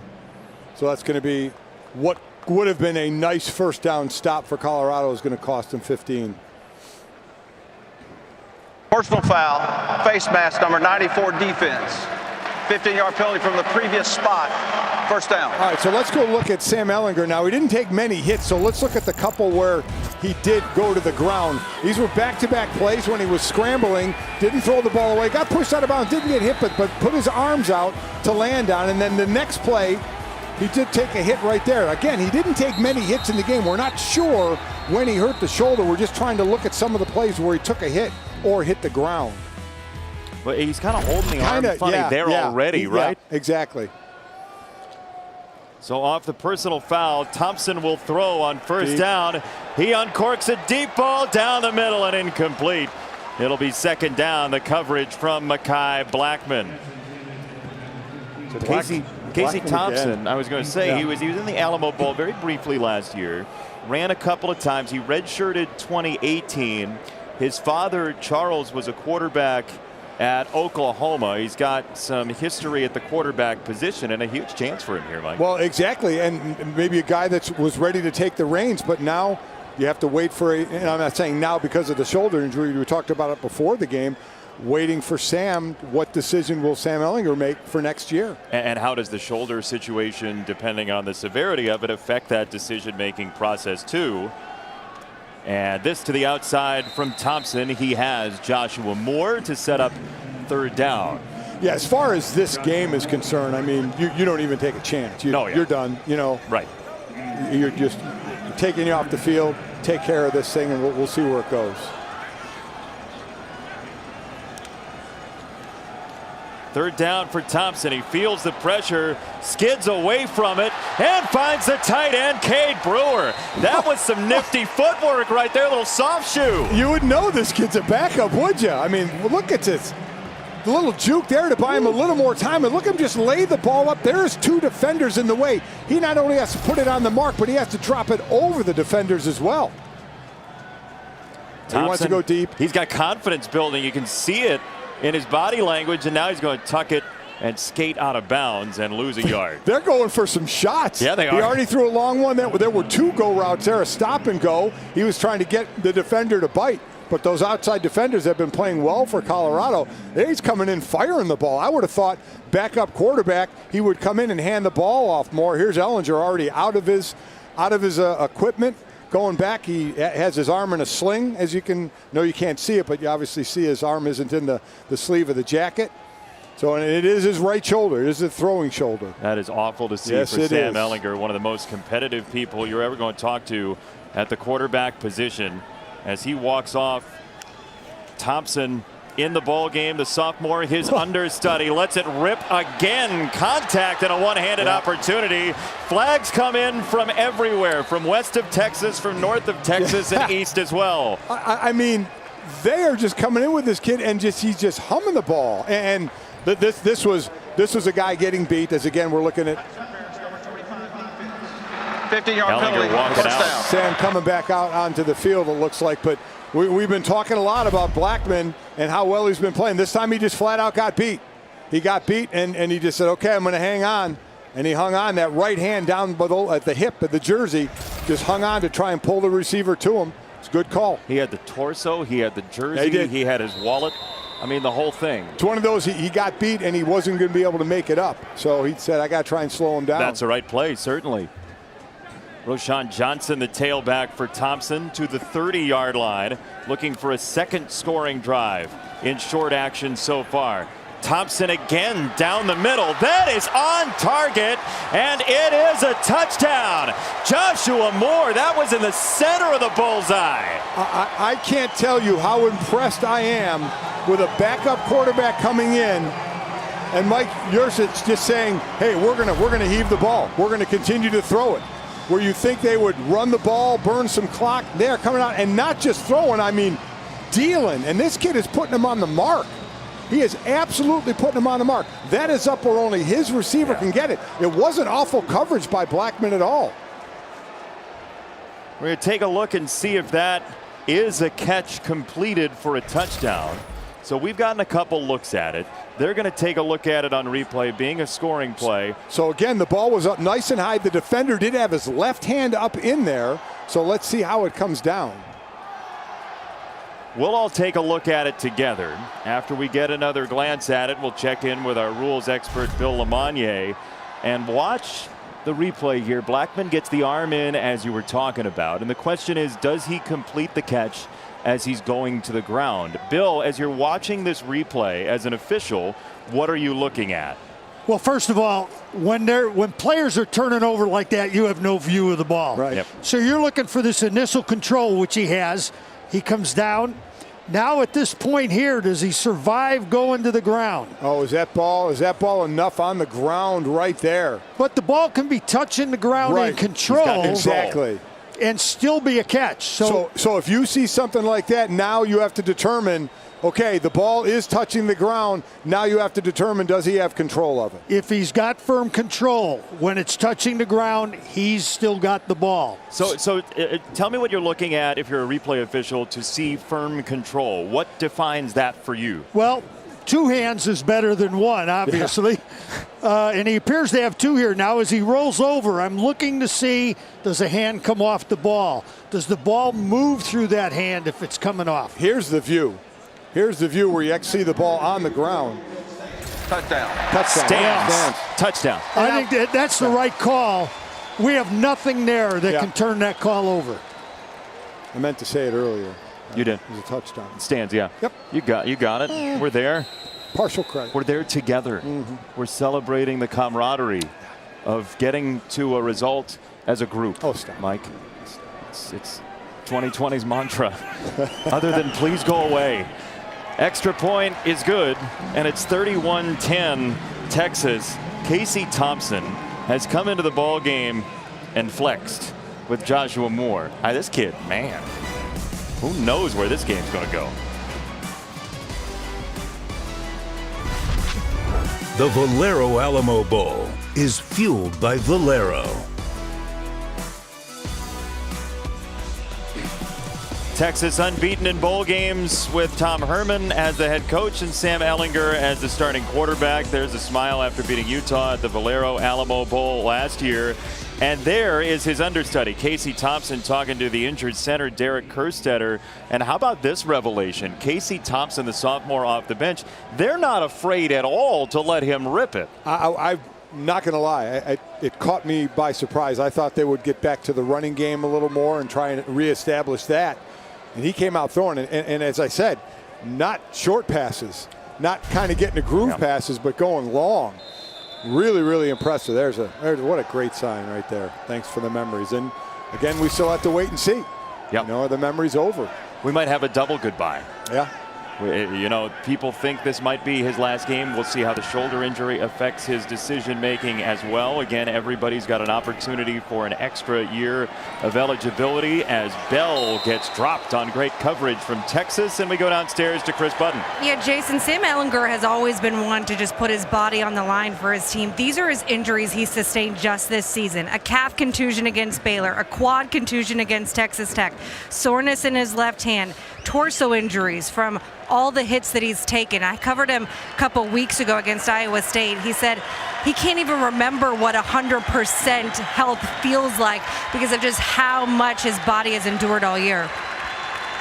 Well, we'll get into the conversation we had with him and something that whenever he gets to the next level is going to have to change some. Neuer hit and second down on the way. Yeah, no patience on that one. He did it a little too quickly and the hole closed up on him. But for Sam, I mean, I said, you know, are you working on getting down, sliding? And he said, I'm working on it. To which, you know, Chris finally asked him, or you, I forget which one asked. Well, if you're still working on it, it's been 4 years. Are you really working on it? Are you actually? And he said, thank you for calling me out on that. Yeah, because that stuff, unfortunately for him, won't fly well at the next level. You have to, again, he's going to have to get down a lot more because he wants to make plays, and I get it. I understand that, but it could really cost you. Now Neuer trying to respond for Colorado, and you see the energy on the Texas sideline. This is a big moment for Colorado. 3rd down and 12, down 21 to stay in contact. Yeah, it really is, and Neuer is really struggling throwing the ball. I'm not going to be surprised at all if we see Brendan Lewis again in this game, maybe in the next series or so. Neuer is just a little too inconsistent with the accuracy right now. Carl Durrell, the Pac-12 Coach of the Year. Colorado with a marvelous season after low expectations nationally. They have played out of their minds this season as Neuer misses, and it will be 4th down for Colorado, 3 and outs. Yeah, that time Texas brought a little heat. One blitzer and a late blitzer just to let them know they were there. He gets rid of the ball and just an underthrow. So again, I would be surprised if we didn't see Lewis at least by this next series. Yeah. Especially considering there's a chance Lewis could be your quarterback next year. Exactly. There's a chance. Right. Low snap. Jamison back to receive. from the 40. Wants to give it a go, and he is dropped right at the 40-yard line. Casey Thompson into the ball game, and he's been a revelation. Really impressive what he's done. No fear at all, back in the pocket and just rifling the ball, putting him in great spots. That move there to buy himself a little more time, and then the angle of that throw, I can't tell you how impressive that was. But where he puts the ball is as important as anything else. There's one thing to have a completion. There's another thing to put your wide receiver in the best spot available, and that's what he's doing. He's giving his wide receivers the best chance to get the ball. And he's doing it with confidence. You see the decisive throws as he is ready for a third drive for the Texas Longhorns.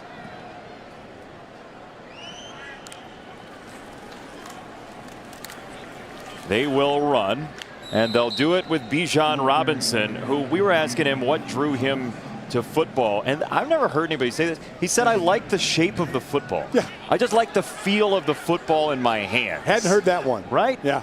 There's a new one. He said there's a picture of him getting his first haircut. He's holding a football, and he's going to do it for a long time. Thompson on the run, right down the zipper. Thompson galloping through the Texas night for a first down. And this was a play the whole way. You saw him do the hitch like he was going to throw, but already linemen were running downfield. So when you see linemen already running downfield, that is a quarterback draw, because they can't be down there for quarterbacks to throw. If that was a setup the entire way, great play call. Bijan Robinson pinballs off a defender, shakes another one, says get out of here, first down. This is starting to roll up on Colorado right now. This is nothing fancy, straight up the gut, bounces off one. You can't arm tackle this guy, and then he's got the moves as well. Thompson behind Robinson, who's blocking for him. I'm so glad you asked him what he enjoys more, catching a wheel route for a touchdown or dipping the shoulder, because you can see the shoulder thing he loves. He absolutely, I did. I said to him, I said, dipping that shoulder or catching the ball more out of the backfield, and he loves to drop it. 220 pounds. But he does it with a smile. He's a smiling assassin. Yeah, remember, he flipped the switch out there. He does. He flips switch. And he's got a nice little move. It's not over-exaggerated, just a nice move. And what it does, it puts the defender in a position to have to arm tackle. Yeah. And he is so good at running through arm tackles. How hard is it to arm tackle him, you think? You're seeing the results right out there. You want to try post-COVID? No, that's why. I'll tell you why it was easier for me. Thompson, throw back the other direction. Roschon Johnson, third down. Why was it easier? Whenever we played a big back, and going back in the day, people, you may have to Google them, when I played against a guy like Christian Okoye, a monster-sized back. Well, when you're a D lineman, you're not getting them at full speed. You know, if you get them, they're starting 3 yards or back or so, 3 or 4 yards back, you're getting them before they've built up that full speed. It's the backers or the defensive backs that get these heavy or big backs downfield when they haven't been touched. As a D lineman, it's not as bad. And by the way, for our younger audience, go watch Christian Okoye in the Chiefs days on YouTube. That guy was a train. That's a hammer right there. My gosh. Third down and 7 for Thompson. To throw. Thompson sidesteps. Thompson got lost in it and got drilled. He gets sacked. He took his eyes away, and Carson Wells got in there for the sack, the valedictorian of his high school class. Good eventual rush, but that's more a coverage sack, and that's more on where you get a young quarterback, not a lot of time. Just that internal clock needs to go off a little sooner to get rid of the ball. You know, certainly that's a young, inexperienced quarterback mistake. Carson Wells, by the way, we mentioned the valedictorian of his high school class. We asked who'd he beat out. He said, my girlfriend. Yeah. Emily Huff, second place. They're still together. They're still together. A true American love story. That is amazing. Field goal spins through for Dicker, and it is 34-0. A 35-yard field goal. Texas building on maybe a fourth bowl win for Sam Ehlinger in ball.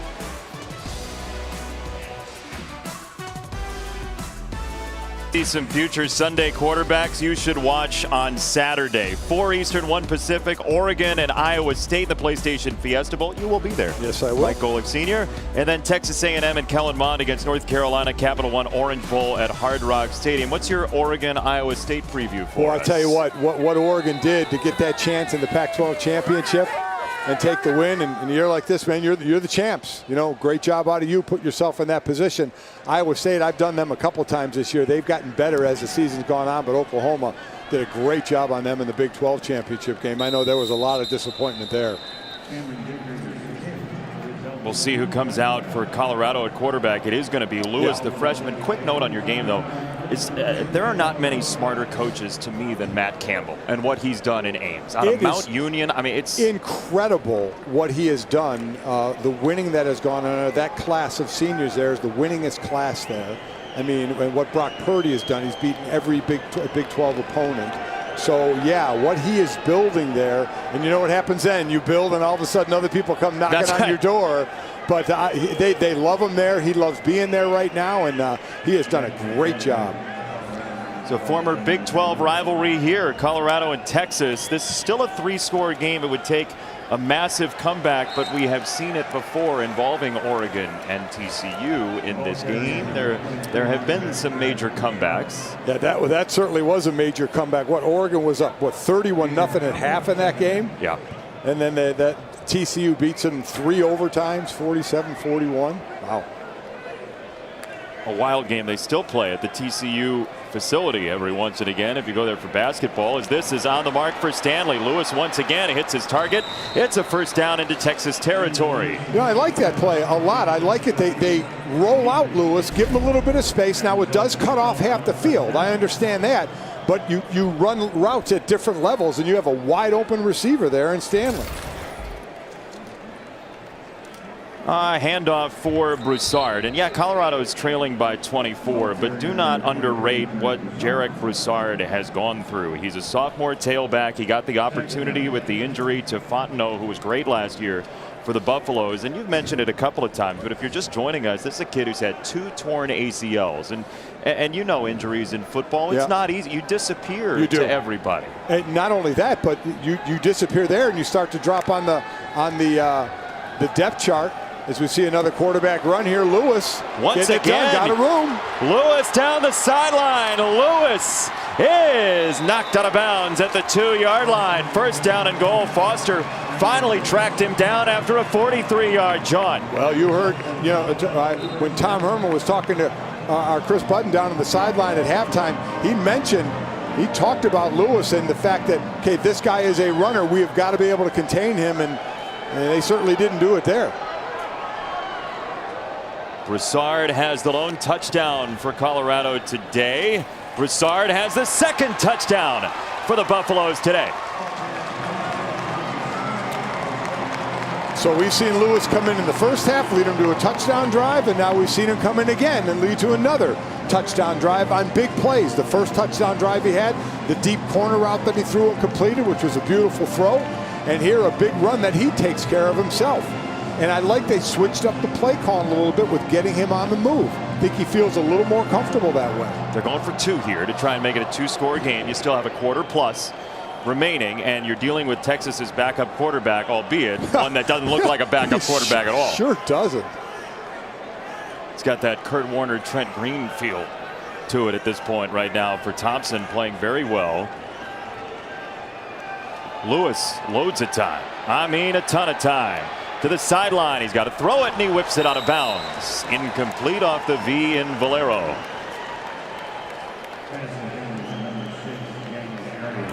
So it's 18, but it was the running game that got him there. Yeah, the running game and a rollout pass.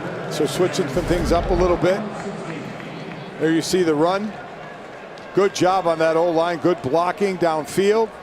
He doesn't get touched till he's all the way the 5-yard line, 2-yard line. Good combo block. Combo block, define that for us. Combo block, right guard, right tackle. Both guys are hitting the D lineman, and one goes off to the linebacker to the second level, and they kind of form a little bit of a wall there that Broussard just cuts back on. What's your least favorite thing offensive linemen did to you? Well, the combo block is tough because you're actually getting double teamed. So it starts out like if I'm playing over a guard, and the guard hits me, and then the tackle hits me, and then what happens is the guard, if the play is going to my right, the guard wants to get through to the linebacker. I need to hold on to him, but I got 2 guys hitting me. So you got to be stout in there and hold on and hold your ground so that either your linebacker can be free, or when the lineman leaves you, you're able to make the tackle. I would say let's do a demonstration, but that wouldn't be COVID safe. Thank goodness for me. The return here for Jamison. He's across the 20 to the 25-yard line. Hey, the college football playoff championship is on the way. On Friday, the main telecast for the CFP semifinals starts at 4 Eastern. Also an assortment of different feeds for those two games. Command Center, Skycast. You'll feel like you're flying over the ball game. Spanish language, the national radio broadcast, some hometown radio as well, and some really good stuff in the megacast. I'm going to be calling the game from my couch in Arizona. You will? Before the Fiesta Bowl. Yep, I will. I'll be doing full analyst work there. Will there be a microphone, or will you just be yelling across the living room? It'll be, my wife will be there, and then she'll eventually leave. That sounds like a wonderful holiday season for the Golics. That's great. Casey Thompson has been near perfect so far. He's 5 for 6, 64 yards and a couple of touchdowns. And the big burly freshman Bijan Robinson takes 2 to knock out of bounds. I didn't think he was going to get the corner, and then did. And this is what I thought they'd be doing more of the running. And Casey Thompson just comes out throwing the ball. Well, for Bijan Robinson, there you see Clemson, Ohio State, 2 against 3, Alabama and Notre Dame. For Bijan Robinson, he got the comparison from Ricky Williams, who called him Little Ricky. I mean, you talk about anointing somebody. Pretty nice. That guy was a legend.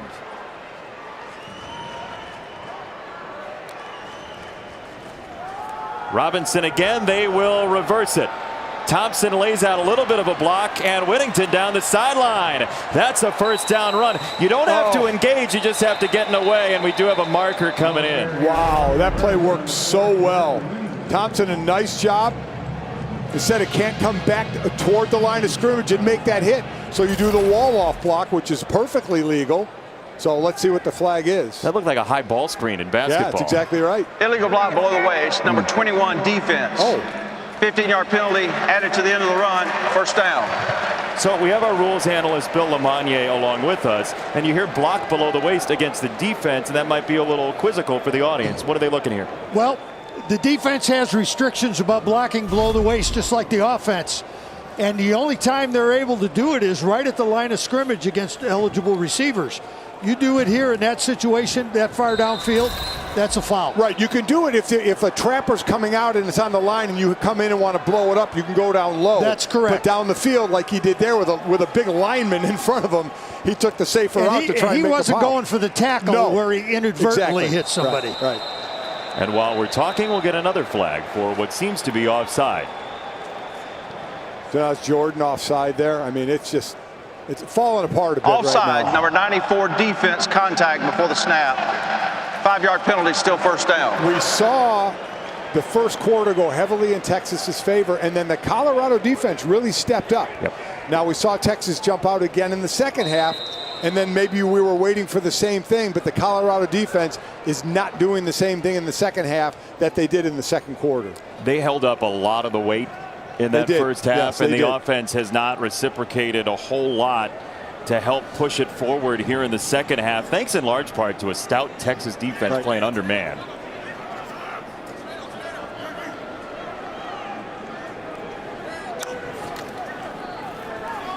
Quick throw, Woodard one more time, turns it upfield, and he's got a first down. Nice day for Woodard, the sophomore out of Houston. Again, this is college ball we talk about. Quick plays like that, get it to receivers, let them make plays down the field. See more and more of those outside plays.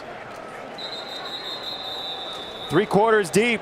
Spirited game so far. 34-16. Texas trying to stay unbeaten in bowls under Tom Herman. 15 minutes to go from San Antonio. Alabama, Clemson, Ohio State, Notre Dame. The college football playoff semifinals, New Year's Day on ESPN.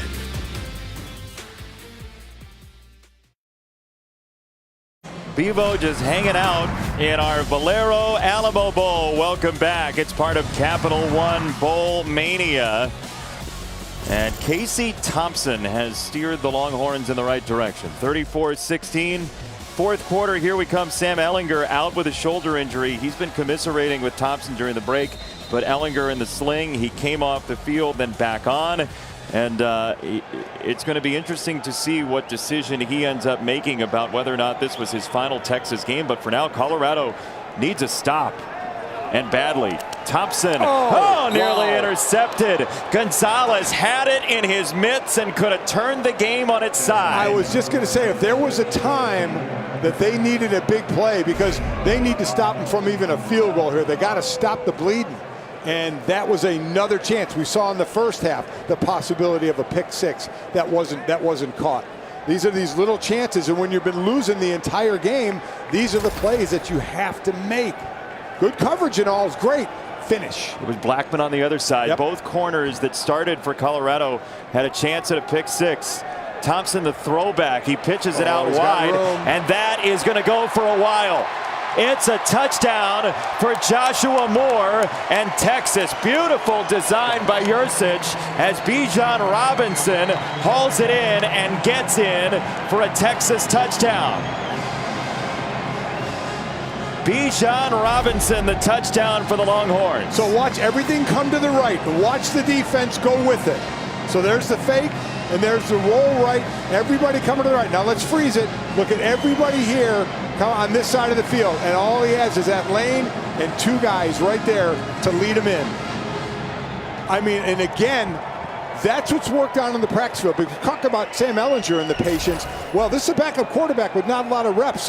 But you rep this in practice, and it's all about giving it time to develop, and that's what he did.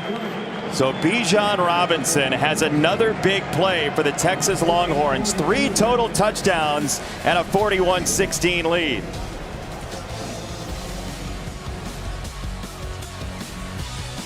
Trophy of the Valero Alamo Bowl here in San Antonio at the former home of the Spurs. They've hosted college basketball national championships in this building. Paul McCartney opened the building back in 1993 with a big concert, like 32 songs or something like that. Wow. This building's seen a lot now. Yeah, I've been fortunate enough to be here a few times myself. It's been beautiful to hang out in this area, the Riverwalk. I mean, it's a fantastic place to be. Yeah, it's a gorgeous city, and it's got that sort of vibe where you want to be outside. It's tough to be here in 2020. Yeah, exactly. Doesn't have the same feel, but it's a great host city for this bowl game that has thrived for years and years. As you see Sam Ehlinger over on the sideline, and Colorado will get it back. Trailing by 25 now. The touchback will give him the ball at the 25. So, we're going to get to talk about Sam Ehlinger and what may go on from here. But, with Colorado, we talked about Sam Neuer and what he's done from being a backup to being a safety to almost transferring to starting this year and being second team all Pac-12. But now, with another quarterback out there in Lewis, if Neuer does decide he wants to come back for another year, let me tell you, I think it's going to be a dogfight. Who's going to be the starter? Quite honestly. Especially with Lewis getting the time in this game, getting the chance as Lewis will roll, Lewis will throw, and Lewis has a completion at the 30-yard line and turning upfield to the 40, and a first down for the Buffaloes, and Lamonius Craig with his first grab. It just seems the offense is just moving a little more efficiently. He's given them a little more options because of his legs. And not every offense runs that way, but this one seems to be running smoother in that vein. Ball on the deck. No. Broussard, I believe, was down. Yeah. I was going to say Colorado's the side that needs the breaks, not Texas. And that would have been brutal. Yeah, the put away would have been coming for Texas at 6-3. And again, the Longhorns have had a couple of very close losses. 3 losses, 13 total points this year, including some overtime. As Lewis will throw. He loads it up. He wants the sideline and a lot of contact, and there it goes. Brendan Rice signaled for it, and the marker comes in. Yeah, that was Jalen Green. I mean, he didn't even, it's one of those, no, I don't think it was Jalen. Didn't even look back for the ball. Believe they got 15-yard penalty. Barron. First down. Jahdae Barron. Yeah, that's exactly what they got. And again, when you're not going to look back for the ball, that means you have to time your hands going up. But you see, he doesn't look back, and he just grabs. He sees the receiver stopping and starting to go back. So instead of putting a hand up, he grabs around the shoulder pads. And that's about the easiest call as you could make. That's true freshman out there, getting an early little lesson.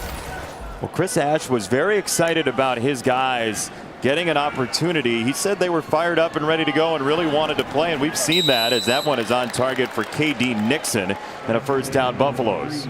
Chris Ash, who spent some time in his summers as a corn detasseler. Never knew what that was until he explained it. I didn't know what that was. Yeah, so he made pretty good money, though, for high school. Yeah, a bunch of thousands detasseling corn, pulling the tassels off corn. That's your farming tutorial of the night. Nixon catches the flare, and he is out of bounds just short of the line to gain. So Colorado is still pumping for points. There's just a better flow to this offense, and I think Brendan Lewis is really helping himself here for next year, because I think it was almost fait accompli that Neuer was going to come back. Again, being there for a long time, but only starting this year. So Brendan is really showing well here. Broussard will have the first down and then some. And Neuer, I mean, talking to Darren Chiaverini as well, they feel like Neuer's just figuring out the position. Like, he is growing into that. Right. So the extra year really works perfectly for him. It does, and that's why if you can get a normal offseason, can you get spring ball in, I think it'll be a real heck of a battle here. And I know people may be saying, oh, it's easier to drive now when you're losing 41-10. The defense may be playing back.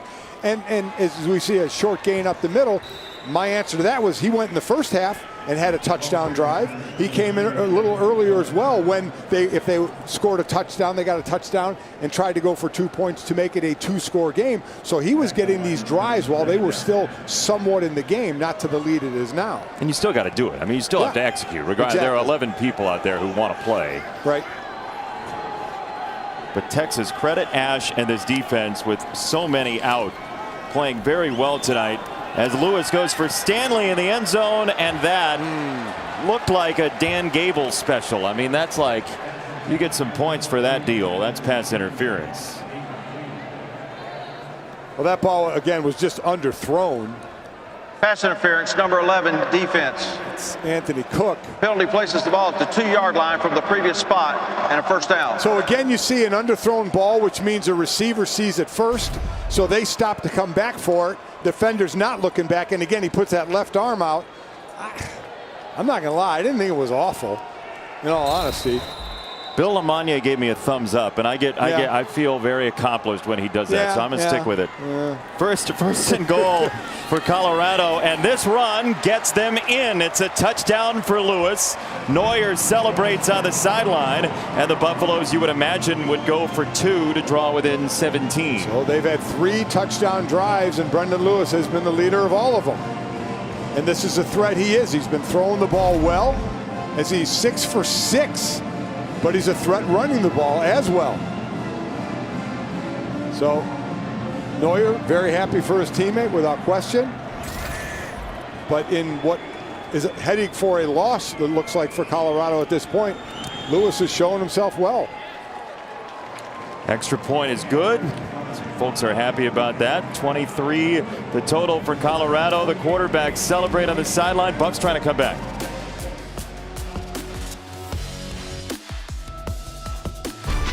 The Valero Alamo Bowl is fueled by Valero and in part by Visit San Antonio. Plan your trip at visitsanantonio.com. Yeah, one of the greatest parts of college football is you get this "we knew him when" sort of feel. You see Drew Brees holding that trophy, and you go back to the picture of him with his kid after the Super Bowl win. It starts as a college football trophy, and then it becomes a family thing, winning a Super Bowl.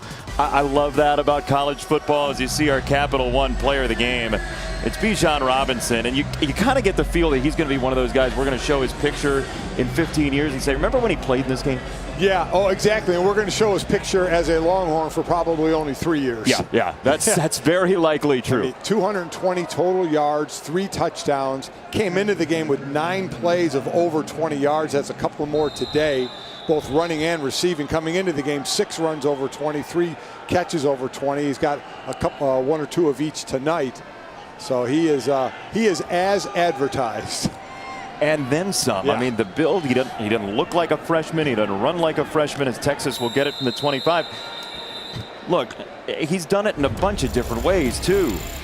Oh, without question. And this is, we see the running back of the NFL now, not just a runner to be able to be fast, to be able to be strong, but catch the ball out of the backfield. It's all about matchups now. And here, these are a couple of screens that worked out obviously extremely well. But he's a guy, remember, just a true freshman. And they've made sure to bring in, to have the other guys running the ball as well. They said they didn't want to put too much on his plate. They said there's still something to just kind of steadily feeding him and not making him the feature guy all the time, which he will eventually become here probably next year and get the lion's share of everything. But to become that more all-around back, catching the ball even more out of the backfield. Well, you asked him about catching the ball, and he said, I'll do anything, basically. You put it in my hands however you want me to do it. I'm happy to learn that. And he knows how that might help him as Roschon Johnson tries to sidestep a man and gets a yard. And it was one thing he said, you know, I did a lot of that in high school. They put me out at wide receiver and slot. Well, of course, when you're a man amongst boys, we're going to put you everywhere. But now in college, and then when you go to the next level, now it's about matchups. Who can we match him up on where we know we're going to get the win and start to be more versatile with him? There are more and more people that you can match him up against, and he's probably going to get the win. He's played very well tonight and had a tremendous freshman season for Texas, where they have churned out running backs for years. Thompson again. Deep ball, wide open. He dropped it in beautifully. And another absolute strike for a Texas touchdown to Dixon.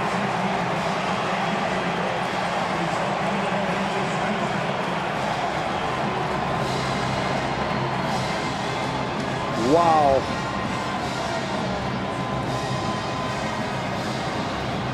Jonathan Van Diest, the linebacker, is the one that got matched up there. And you can't even really say a match. That was a home run. What these 2 backup quarterbacks have been doing is incredible. They're a combined Casey Thompson and Brendan Lewis, 14 for 16 for 265, 4 touchdowns and no picks.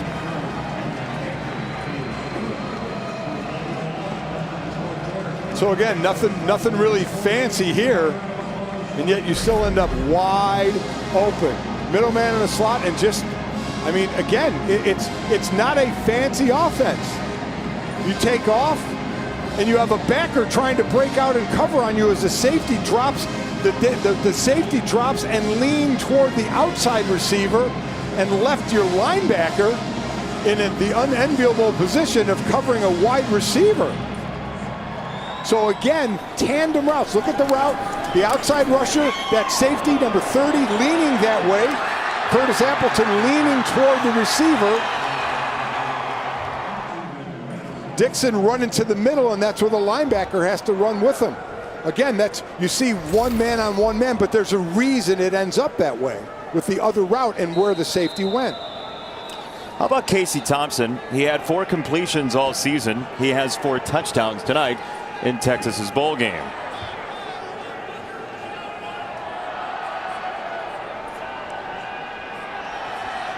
Buffaloes will get it back from the 25. Downstairs, Chris. Well, Jason, there was a chance that Casey Thompson wasn't even going to be in the burnt orange, because after last season, he briefly put his name in the transfer portal, questioning where he was going to end up in the depth chart behind Sam Ehlinger. After a couple days and some re-recruitment by Tom Herman, he pulled himself out and decided to stay. And the coaching staff, when you talk to them about Thompson, just raves about his intelligence of the game. Well, they're not afraid to call anything for him, that's for sure. No, they're not. And he's not afraid to step in there and you know, whip it either. Tim. Wow.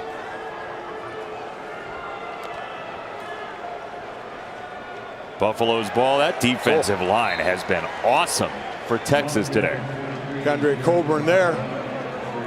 Our big man, 6'2", 348-pounder, just eating up the middle there. Maybe see Mr. Coburn in the NFL draft at some point down the line. Sophomore out of Houston. I mean, that's just, you know, a big guy eating up blocks, and then with the ability to go side to side like he did and make a play like that, holding Broussard again, it's at 3 yards a carry. Lewis to throw. Yet another deep ball. We got fireworks tonight. That one incomplete. But back to Coburn for a second. We mentioned he's one of 8 kids in the family, and we were talking to him about what his role is. And he said, I want to be the guy to show my brothers and sisters the right way to go. Right. And that, boy, that is such a mature thing to say. Oh, it really is. And for a guy who, at one point, when they were getting ready for the bowl game, looked around on his defense and saw all the leaders, the older guys, upperclassmen, all opting out, getting ready for the NFL, and all of a sudden he's the guy. You know, he's the guy everybody's looking at.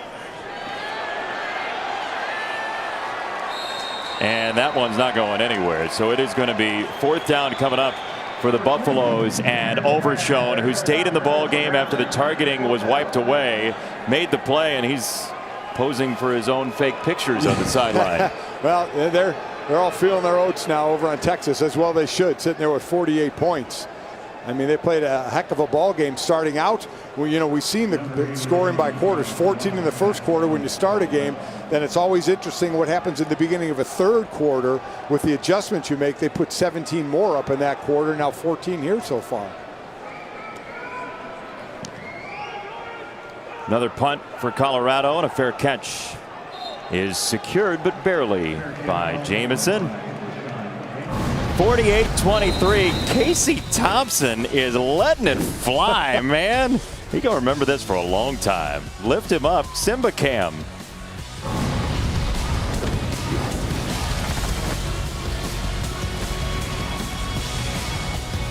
Mellinger out with a shoulder injury he suffered in the first half of this ball game. An ultra competitive young man, but Casey Thompson has taken over for him and tied an Alamo Bowl record in a half for the whole game. 4 touchdowns, 8 for 10, and deep balls galore. Incredible. Coming in, just throwing the ball, and I mean, really has great command of the offense. And again, while he's playing great, you look at what Sam Ehlinger, one thing the coaches tell us is just how Sam can be a coach in that quarterback room. And when the offensive coordinator, you know, in Mike Urich would say, you want to learn, just watch how Sam prepares. From the practice field to the film room to lifting, watch him and learn. And now the third quarterback for Texas comes in, Hudson Card, who we saw in the opener very briefly for a couple of runs. He now is on for his first bowl experience. Another quarterback out of Austin and Lake Travis High School. He will run and pitch it wide. Oh, sleight of hand, little magic show for Malcolm Epps on the catch. He has thrown one pass and run the ball twice. So on his 4th play, he's just going down and still throws the ball out there. Wow. How about Card dealing from the bottom of the deck? Oh, come on. Well done. Hudson Card escapes out of bounds. That is beautiful. Look at that. And it was kind of a throw. He did it with his right hand. He's kind of threw it out there. Wow. What? It's a nice job by Epps staying in good discipline range to be pitched to. You say you always stay there because you never know when the pitch is coming. Made himself available. Sure did. So Lake Travis and Westlake, the 2 powerhouse high schools who have provided quite a few quarterbacks to the NFL and to college football. Ehlinger from Westlake, Hudson Card from Lake Travis, and he turns this direction and throws once again. This is Kai Money, so Card to Money. And suddenly we're in Las Vegas. There you go. It'll be 3rd down. And you know, there may be people saying, oh my gosh, there's 8 minutes to go in the game. They're up, you know, 48 to 23. Why are you still throwing the ball? Listen, this is, you run your offense. You know, it's a 3rd string quarterback. You know, you have young guys that are playing. And Carl Durrell understands that too at Colorado. He knows you're not just going to hand the ball up the middle. You're going to play ball. You're in a bowl game. Keep playing. You know, let everybody get some experience running the normal offense. Tom Herman nearly tackled Dickert. He said, no. He ran over and put the hands up like he was telling a golf gallery to be quiet. And the kicking team stayed on the sideline. But to your point, these guys, you never know when your next football game is going to be. That's exactly we learned right. that in 2020. Right. You go play and you have fun while you're on the field. Well, the normal situation in bowls in a normal year is you get about 15 practices, and a lot of those practices are used with young players. Well, that was out the window this year, especially for Texas on defense. Those young players are actually in the 2 deep now, and they're actually playing for real. So here's the situation. You're playing well in this game. You have a big lead. You can put other players in. You're going to continue to run your offense, and I completely understand it. Like I said, Carl Durrell over at Colorado understands it as well. You keep playing. It's kind of like if you don't like it, stop them. Right. But that's not even the point. Carl Durrell's not that type of guy. That's not the feel. But it does play in baseball as well when you got a 3-0 pitch and somebody's hitting a grand slam when they're up 7-0. Yeah, sometimes leads aren't safe. And you want to play the game. You want to have fun playing the game. That's what we all want as sports fans, to watch people who enjoy it. These are guys that don't get to play a lot. Now they do. Let them run the offense. I mean, you got Sam Ellinger on the sideline who told us he used to race against his brother to see who could take the fastest shower. Yeah. So like there's a competitive level of all of these guys, and they want to do everything they can to enjoy the game that they have in front of them. So there you go. Step off my soapbox and read this promo. Tomorrow we'll have the Duke's Mayo Bowl. Sam Hartman and the fast-paced Wake Forest Demon Deacons on a lovely Winston-Salem against the 3-3 Badgers. Noon Eastern, 11 a.m. Central on ESPN and the ESPN app. Don't think I didn't know what you did there. Oh no, Badgers. we're on that. There's Sam's brother, by the way, dressing out for the first time. Great to see Jake in uniform and ready to go. I mean, we saw pregame that Jenna, mom of Sam and Jake, pointed at Jake running out onto the field. What Very a great neat moment that had to be. Yeah, no, unfortunately, it's been a bad moment now seeing their son in a sling, and Sam. Colorado trailing big, and Lewis on the roll. Lewis got hit and spun out of it. Lewis still pinballing around, and Lewis finally down at the 16-yard line. A lot of gumption there. You want to talk about everybody holding their breath to all of a sudden, oh wow, we have two, not one, but unfortunately 2 Texas players down. And one of them is the outstanding freshman Alfred Collins. So Collins is down. He is one of the 2 injured parties. And the second one is Benda, the linebacker. So we'll step aside. We'll check on Texas's injured parties after this.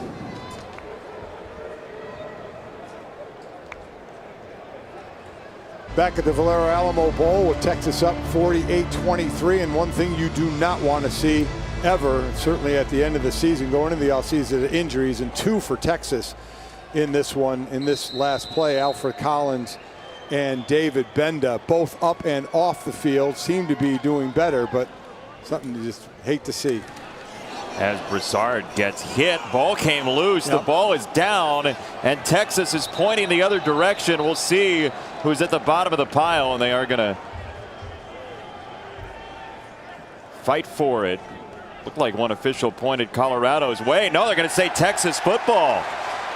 Texas comes up with it, and it's Longhorn football, and Broussard is hurt, and he is frustrated. Goodness gracious. Yeah, he got hit hard right in the middle there, and they've been trying that. They couldn't get to the outside. He's had a little bit of success up the middle, and there's a hole there. Ends up closing quickly, and boy, he got popped. Absolutely popped. Ball came flying out. Jet Bush, one of more than a few players in there. You could see him in pain. Right up, has that arm up. Man, that is awful. That young man has been through the ringer. 2 ACLs, now this injury, he is in severe pain.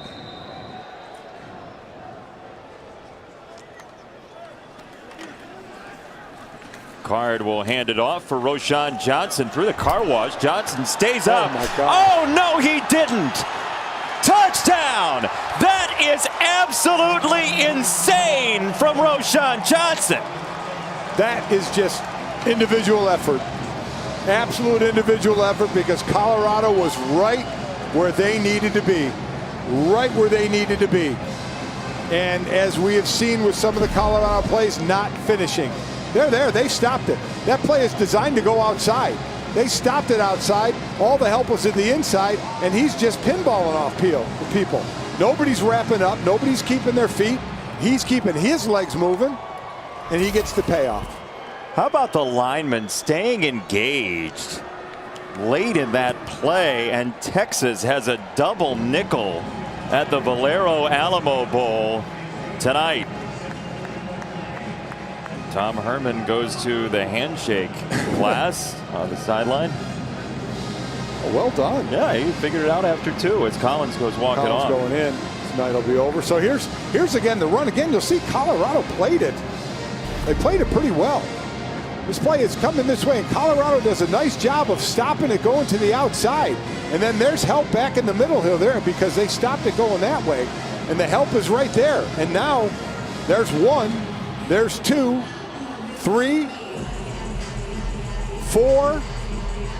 What an effort.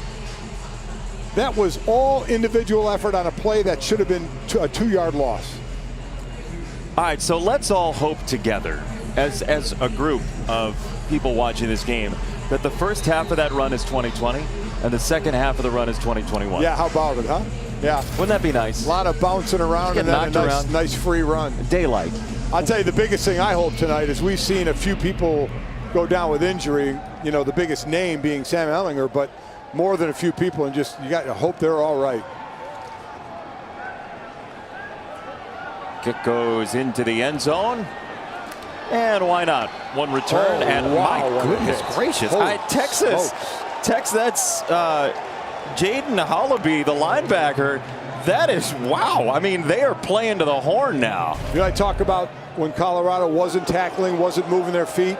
This is called using your feet and running through a tackle. Wow. That is running through a tackle. Well done. I mean, look, for people who are looking for playing time next year. Hey, listen, these are guys that don't get a lot of time. We may have targeting here. Targeting, okay. Crown of the helmet, possibly. I'm going to need you on this one, Bill. That this certainly was not a defenseless player. No way it was a defensive player. So if I'm correct, Bill, you correct me if I'm wrong. If it's not a defensive player, then it's going to have to be helmet to helmet, right? Crown of the helmet contact, I believe, is what we're looking for. We will check in now with Bill Lamagnier, our rules analyst. Bill, what are you seeing? Sometimes that term helmet to helmet's misleading. It's got to be a crown of the helmet where he dips down. And Bill, I think in looking at it, I think he hit him with his shoulder. He had it dip down, but the helmet did not. Right, exactly. Hit. It did not hit. I don't think there's any way this is going to be targeting. His head did dip down, which you don't want. I understand that, but he definitely caught him with the shoulder. But did that crown of the helmet hit and cause the head to turn and go down? To me, in the what I've seen, I think it was his shoulder. Because just so everybody understands, the defenseless part of this is out, right? Yes, there's no defenseless player. Has to be crown of the helmet. So now crown of the helmet, and he did drop his head, which is something you definitely want out of the game. That's the indicator, dropping the head. But now they'll have to determine, with that drop of the head, did that crown of the helmet cause that hit for the runner to drop his head down? Yeah, I'm going to say I don't think so. I think he hit him with his shoulder. We'll continue to take looks at him. All right. Watch again. After further review, there is no foul for targeting. No targeting. First down. Good decision by replay. Yeah. You're absolutely right. The helmet went in front, and it was the shoulder that hit. That is actually outside of his head being down, which is something we don't want. Everything else, you want that helmet in front and hit with the shoulder. I mean, that was what you want to see, except for the head being down. And I'm glad you said that, because sometimes we talk about the letter of the law, and that's what we're all using. But it's also important what we're teaching players. Do you want them to do what they just did or not? And this run gets to the outside and not much. Here is the words I can use the most from youth football all the way up. And it's the simplest line in the world. see what you hit. Yep. See what you hit. All that young man does is to lift his head a bit. If he's going in with eyes up and can see, and it's not the crown down, I mean, then you're talking about putting that on tape as a picture book tackle. But he dropped his head, and unfortunately, that's the part you don't want. On second down, it's Lewis. And he climbs the pocket. Lewis gets hit again, and we check in with Chris Button. Yeah, Jared Broussard out of the injury tent and on the bench, still having some discomfort in his left shoulder. I did watch him do some push-ups. He is able to put some strength on it, but still dealing with some pain in the left shoulder. And Chris, I hope he stays right where he is. For a guy that 2 off seasons has had to rehab a torn ACL in the same knee, you don't need any more of that. I mean, he does not need to step foot on this field again tonight. No, especially after as tough of a season as it's been just for everybody to stay on the field, and this being the climax of the season as Lewis gets popped. I mean, there are some big hits. Chris Ash told us, and I will say I was a little skeptical. He said, hey, Texas really wants to play in this game. There's been a lot of talk of whether or not Texas wants to play. And I'm a big Chris Ash fan, but the way he said it, I had a little bit of a feel that maybe he was trying to convince his guys that they were ready to play. That is absolutely untrue. They were locked in, and he deserves a ton of credit. Absolutely doesn't. And you have the young guy in a play there, Keaton Crawford. That was a corner blitz. We hadn't seen that one tonight. With 6 to go, essentially, they uncork the corner blitz as Lewis goes scrambling, and this is out of bounds. Third down coming up. Hey, New Year's Day, we're going to have some fun in college football, and maybe you will, as a Notre Dame guy. We'll find out. Alabama's got a couple Heisman finalists that Notre Dame's going to have to deal with. Yep. Ian Book was talking the other day about the decision-making of when he should throw, when he should run against such an athletic defense. That could be really important in this game. Ian Book, when he's on throwing the ball, I mean, that's when they can be at their best. But when he can be most dangerous, he makes such great decisions on when to run, when to use his legs to make a big play. You see an incomplete pass. And a flag down. But I listen, a lot's going to have to go right for Notre Dame. Let's just be honest, okay? Yep. I mean, the way Alabama's playing, we just saw what Notre Dame happened to them in the ACC championship game. They've got to be hitting on all cylinders. The run game, Ian Book's got to be hitting the passing. The defense, which does have some good team speed, has to play extremely well in this game. Personal foul block number 58 and 28. Penalties decline. The result of the play is 4th down. Listen, if it's going to be where Notre Dame is going to have to be very fundamentally sound and hit some big plays, and then they're going to have to make some stops, or Alabama maybe make some mistakes here. I mean, Alabama is playing as the better team. I don't think there's a doubt about that. But Notre Dame certainly has talent. We have seen it without question. They just have to put. It's one of those games where they have to be the recipient of a mistake out there to try and capitalize and not be the team making the mistakes. I want to know what the play calling has got to look like defensively for Notre Dame, because there are just so many weapons for Alabama. I mean, how do you pick your poison against that team? It's again, it's stopping this guy. I mean, that's what I'm saying. Listen, like, you got this guy. And to me, he's the Heisman Trophy winner. Now, I get a little disgruntled with the award because it mostly goes to a quarterback. If it doesn't go to a quarterback, it has to go to somebody who has an otherworldly year. And that's what this guy has had. He is ridiculous. Then you got Najee Harris and obviously what Mac Jones is doing. To answer your question, Jason, you have to be fun, you have to be sound. You can't try and make somebody else's play, stay on your man or where you're supposed to be, and then fly to the ball. It sounds easy. There's no magic to it. You know, every offensive play is geared, if executed correctly, to score a touchdown, and every defensive play, if executed correctly, is geared to stop the team from making any yards or scoring a touchdown. So it's about execution.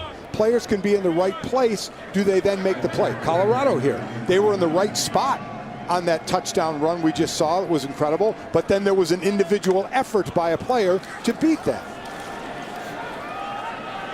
Card, sideline ball, and this is batted away. There is a flag down.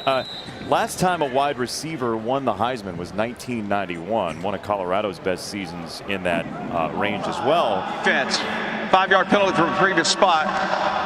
Still second down. But look, if the receiver has such a great year, you got a quarterback throwing to him, which ends up being a problem for the guy. You start calling reverses to help him out. And you have Trevor Lawrence, who missed a couple of games. Does that get held against him?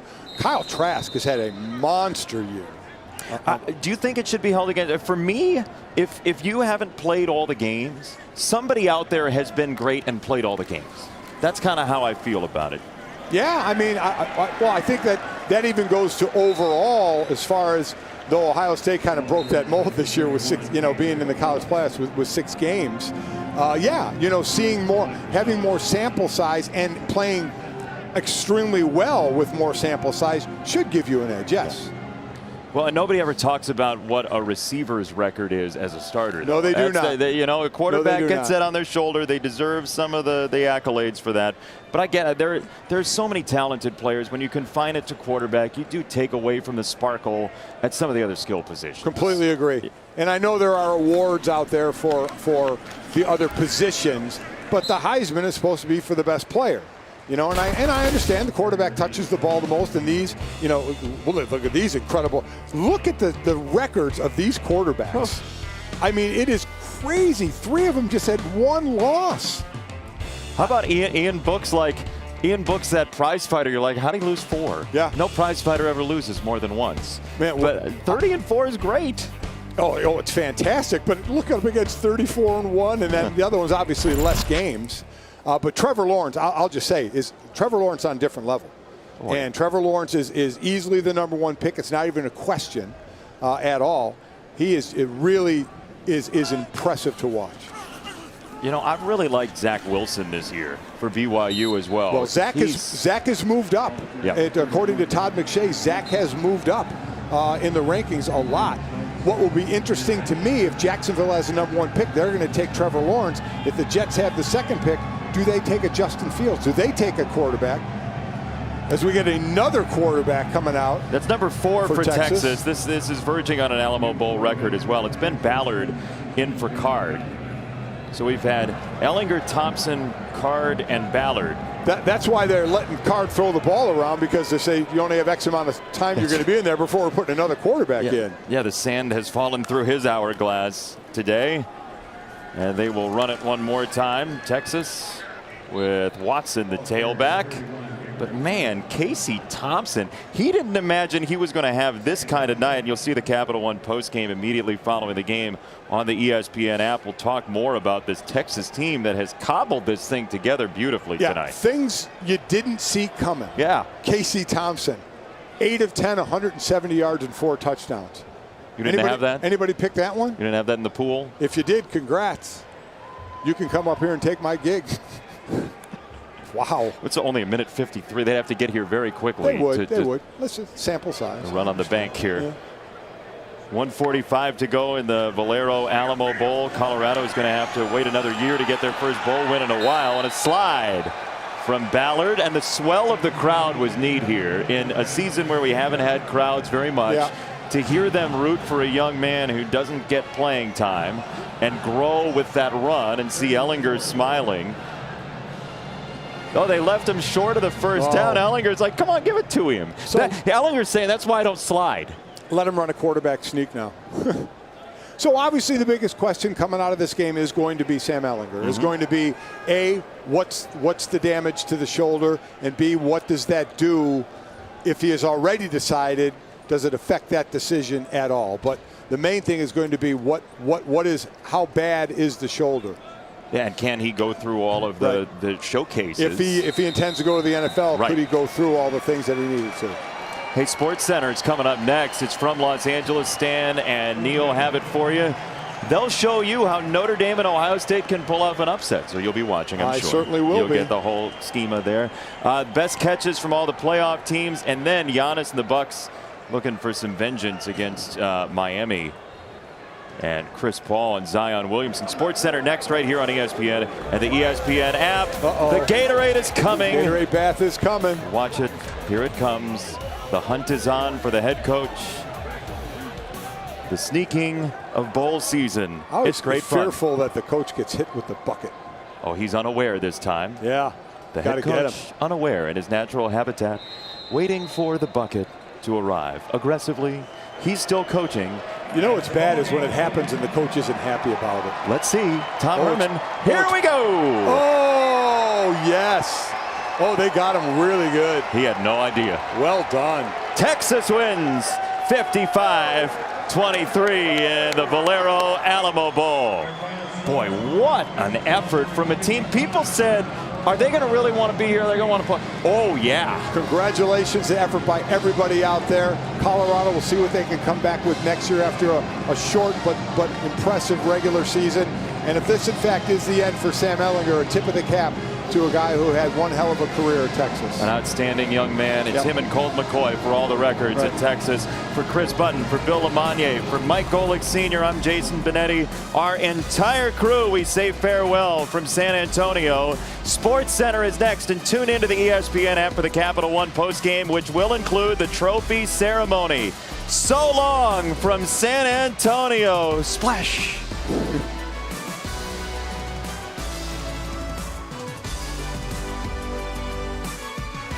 College football playoff semifinals on New Year's Day. By Capital One. Festivities down on the field are about to begin, but first, this message. Whoa, Susan. Oh, I'm looking for coupon codes. Well, Capital One shopping. Here, Texas wins the Valero Alamo Bowl. We thank you for joining us from our palatial estate at the Alamo Dome. Jason Benetti, Mike Golick Sr. along with you. And look, Texas early took the lead. Colorado came back, fought back to a one-score game. The Longhorns were absolutely too much. Bijan Robinson was awesome.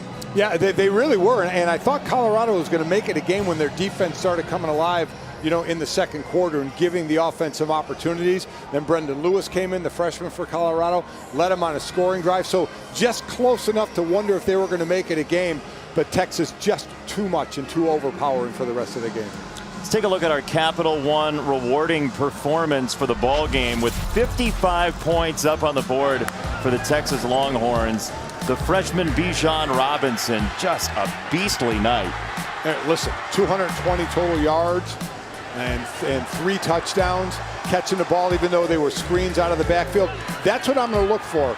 Always looking for that next thing is next year, will he start to get more of the carries because they split it up more this year? And will they start getting him out of the backfield more? I don't mean for screen passes. I mean lining him up out there in the slot or wide, trying to help to find out coverage that way, using that way for the mismatches. So that's what I would wonder to see is the evolution of him, because he's such a talented back and how many different ways you could use him and different ways to get him the ball. You know, there's been all that discussion about Little Ricky, as Ricky Williams called him. You got Cedric Benson in their history and so many running backs dating back well into the 90s and beyond before that. But there have been so many storylines to come out of this ball game, including Sam Ehlinger, who's got a decision to make and an injury to deal with at the same time. Well, now you wonder what the injury does to the decision. Because if you were going to go pro, again, according to our Todd McShay, the 12th rated quarterback, you're going low, very low in the draft, according to that. Now, for someone like that, you need to throw for people. And so how bad is this shoulder injury? Is it something that requires to be fixed or not, or just rest? So, because a lot of these guys, like players have already opted out of this game that we talked about. They have started their training for the combine because it's a whole different ball game. So that's what now, if Sam is going to go, he would have to start training for that. Well, now hit the brakes on that until we know how bad the shoulders. And hopefully it's not too bad, and they're saying, we're not taking any chances on that. You don't need to be out there, even if it's nicked a little bit. So we have to wait and see, does that stop him from being able to jump right into the training that he's going to need to show teams, show the NFL what he wants to show them, or is it going to hamper that and make him maybe reconsider if, in fact, that's the route he wanted to go? He's got some time to decide, but obviously there's a lot that is cropped up tonight that's going to affect the decision, and he'll go through the medical process to see exactly how bad that shoulder is. For now, though, Casey Thompson comes in and is a rainbow. He's a shining light for Texas with 4 touchdowns, as we will go to our public address announcer, Pat Evans. Alamo Bowl Chairman of the Board, Clay Jett, and Valero's Executive Vice Vice President and Chief Commercial Officer, Gary Simmons, to present tonight's awards. Well, thank you very much. On behalf of the Valero Alamo Bowl Board of Directors and an amazing team that we have, congratulations to the Texas Longhorns. You guys have absolutely earned the title of 2020 Valero Alamo Bowl champion. The second year in a row.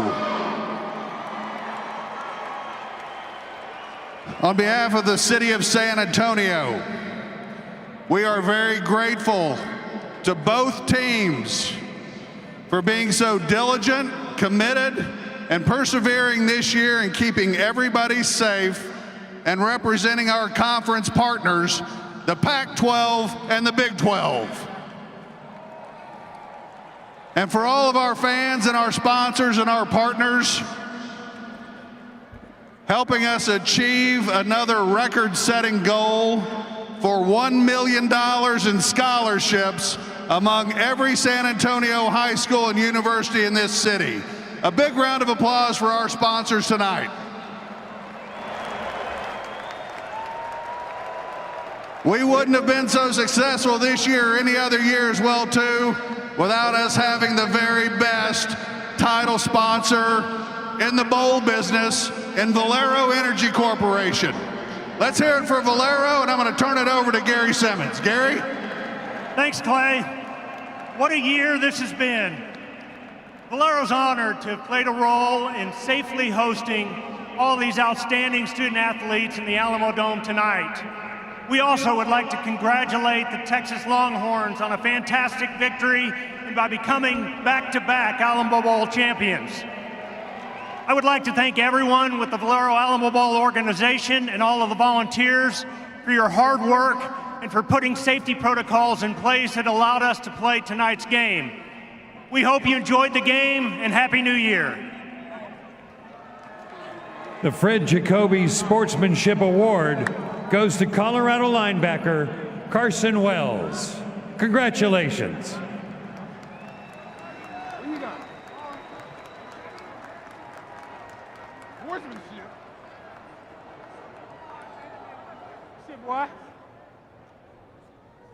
Shit, boy.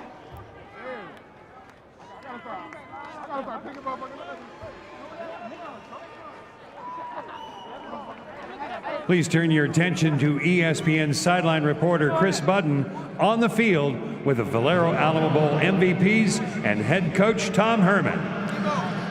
Thank you so much. First off, congratulations. Thank you, everyone, for coming out. Thank you for Texas and for Colorado and for giving us a great game. We will start first with our defensive MVP, and that is DeMarvion Overshone. Congratulations.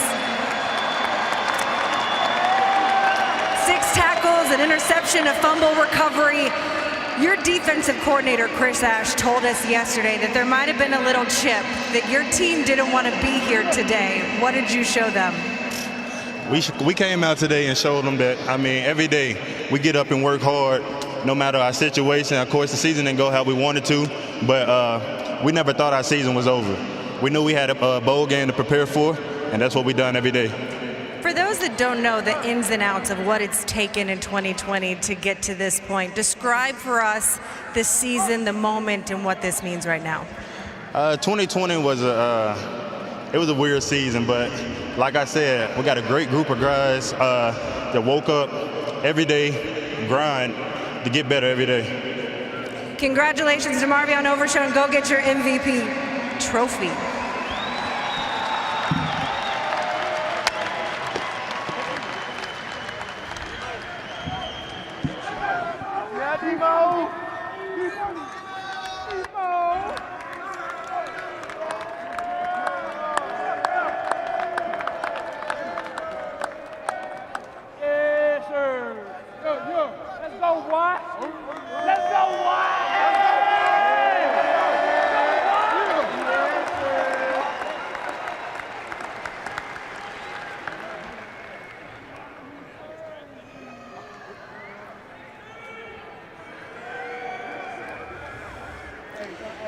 And now for the offensive MVP, which with over 600 yards, what could have gone to many guys, but it goes to the freshman, Bijan Robinson.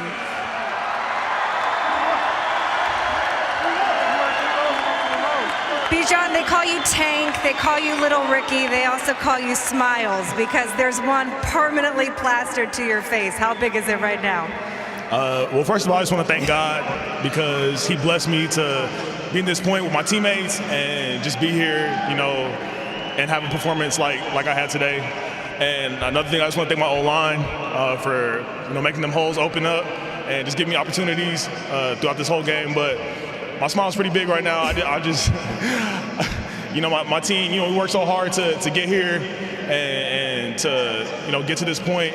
But I just feel that, you know, God has blessed us, and we just have a lot of work to do for next season. Yeah, it wasn't just today, it was the whole season for you. But overall, what has this bowl experience been like for your freshman year? You know, it's been great. You know, it's my first bowl game, you know, being here with my teammates, and just to see everybody here for the support, you know, as much as we can get here, and just, you know, seeing, you know, the atmosphere of this game and what it could potentially be, you know, for the next couple seasons. So it's been a great experience, and, you know, I'm just thankful and I'm blessed to be here. Your first bowl game, your first hardware. Go get your MVP trophy. Thank you.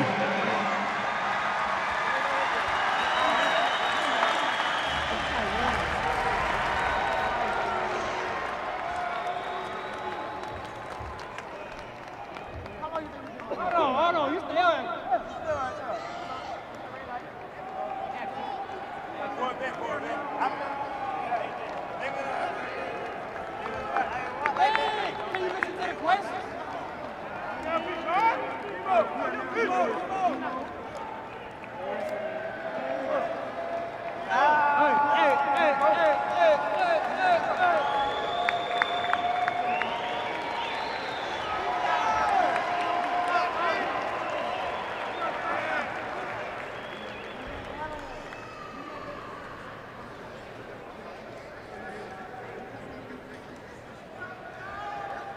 And now the head coach of the Texas Longhorns. Tom, it has been the longest, most difficult college football season ever. What does this moment feel like right now? I'm just so happy for these guys. Thank you to the Longhorn fans that came and showed their support. You guys were awesome all year long. We couldn't have done it without you. And to answer your question, though, Chris, this is a culmination of a lot of hard work by some really dedicated young men that 10 months ago made a decision that they were going to go to work every day and do whatever it took to get through this season together. And they did. And we had our ups and downs, and they never wavered. They never gave up hope. They never gave up confidence, and they kept playing for each other. And I couldn't be prouder of my team. One of the guys that got you here, your quarterback, Sam Ehlinger, and we'll see what happens in his future, but what has he meant to the University of Texas football team?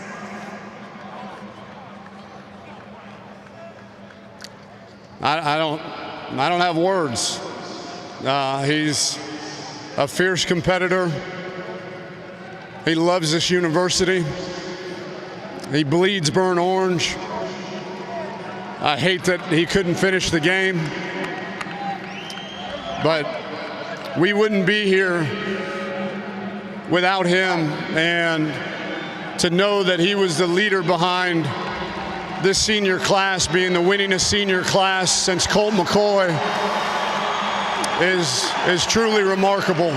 And I don't know what the future holds for him, but I know that I'm thankful for him being on our team, being on my team each and every day. And what he means to us is indescribable.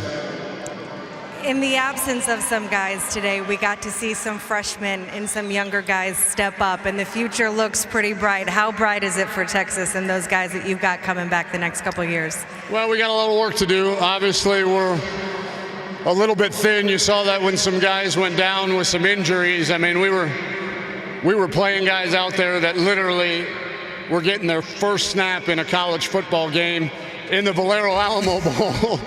And but I'm really, really proud of the young guys. Proud of the old guys, too, for mentoring them and believing in them and encouraging them, and just really, really excited about the future and what these last 2 games, playing so many young guys, has shown the trajectory of our program and what we're capable of with these young guys. Finally, how did the Gatorade bath feel?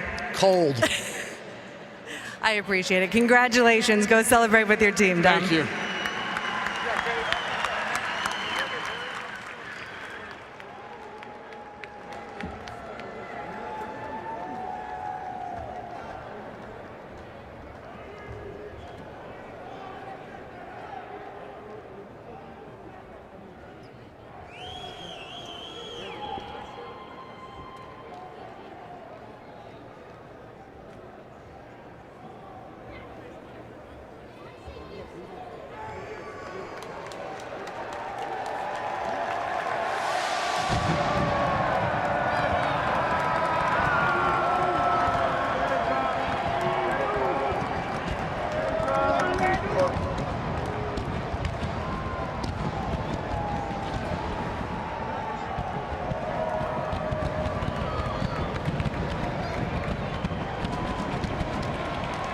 For everyone who is still remaining,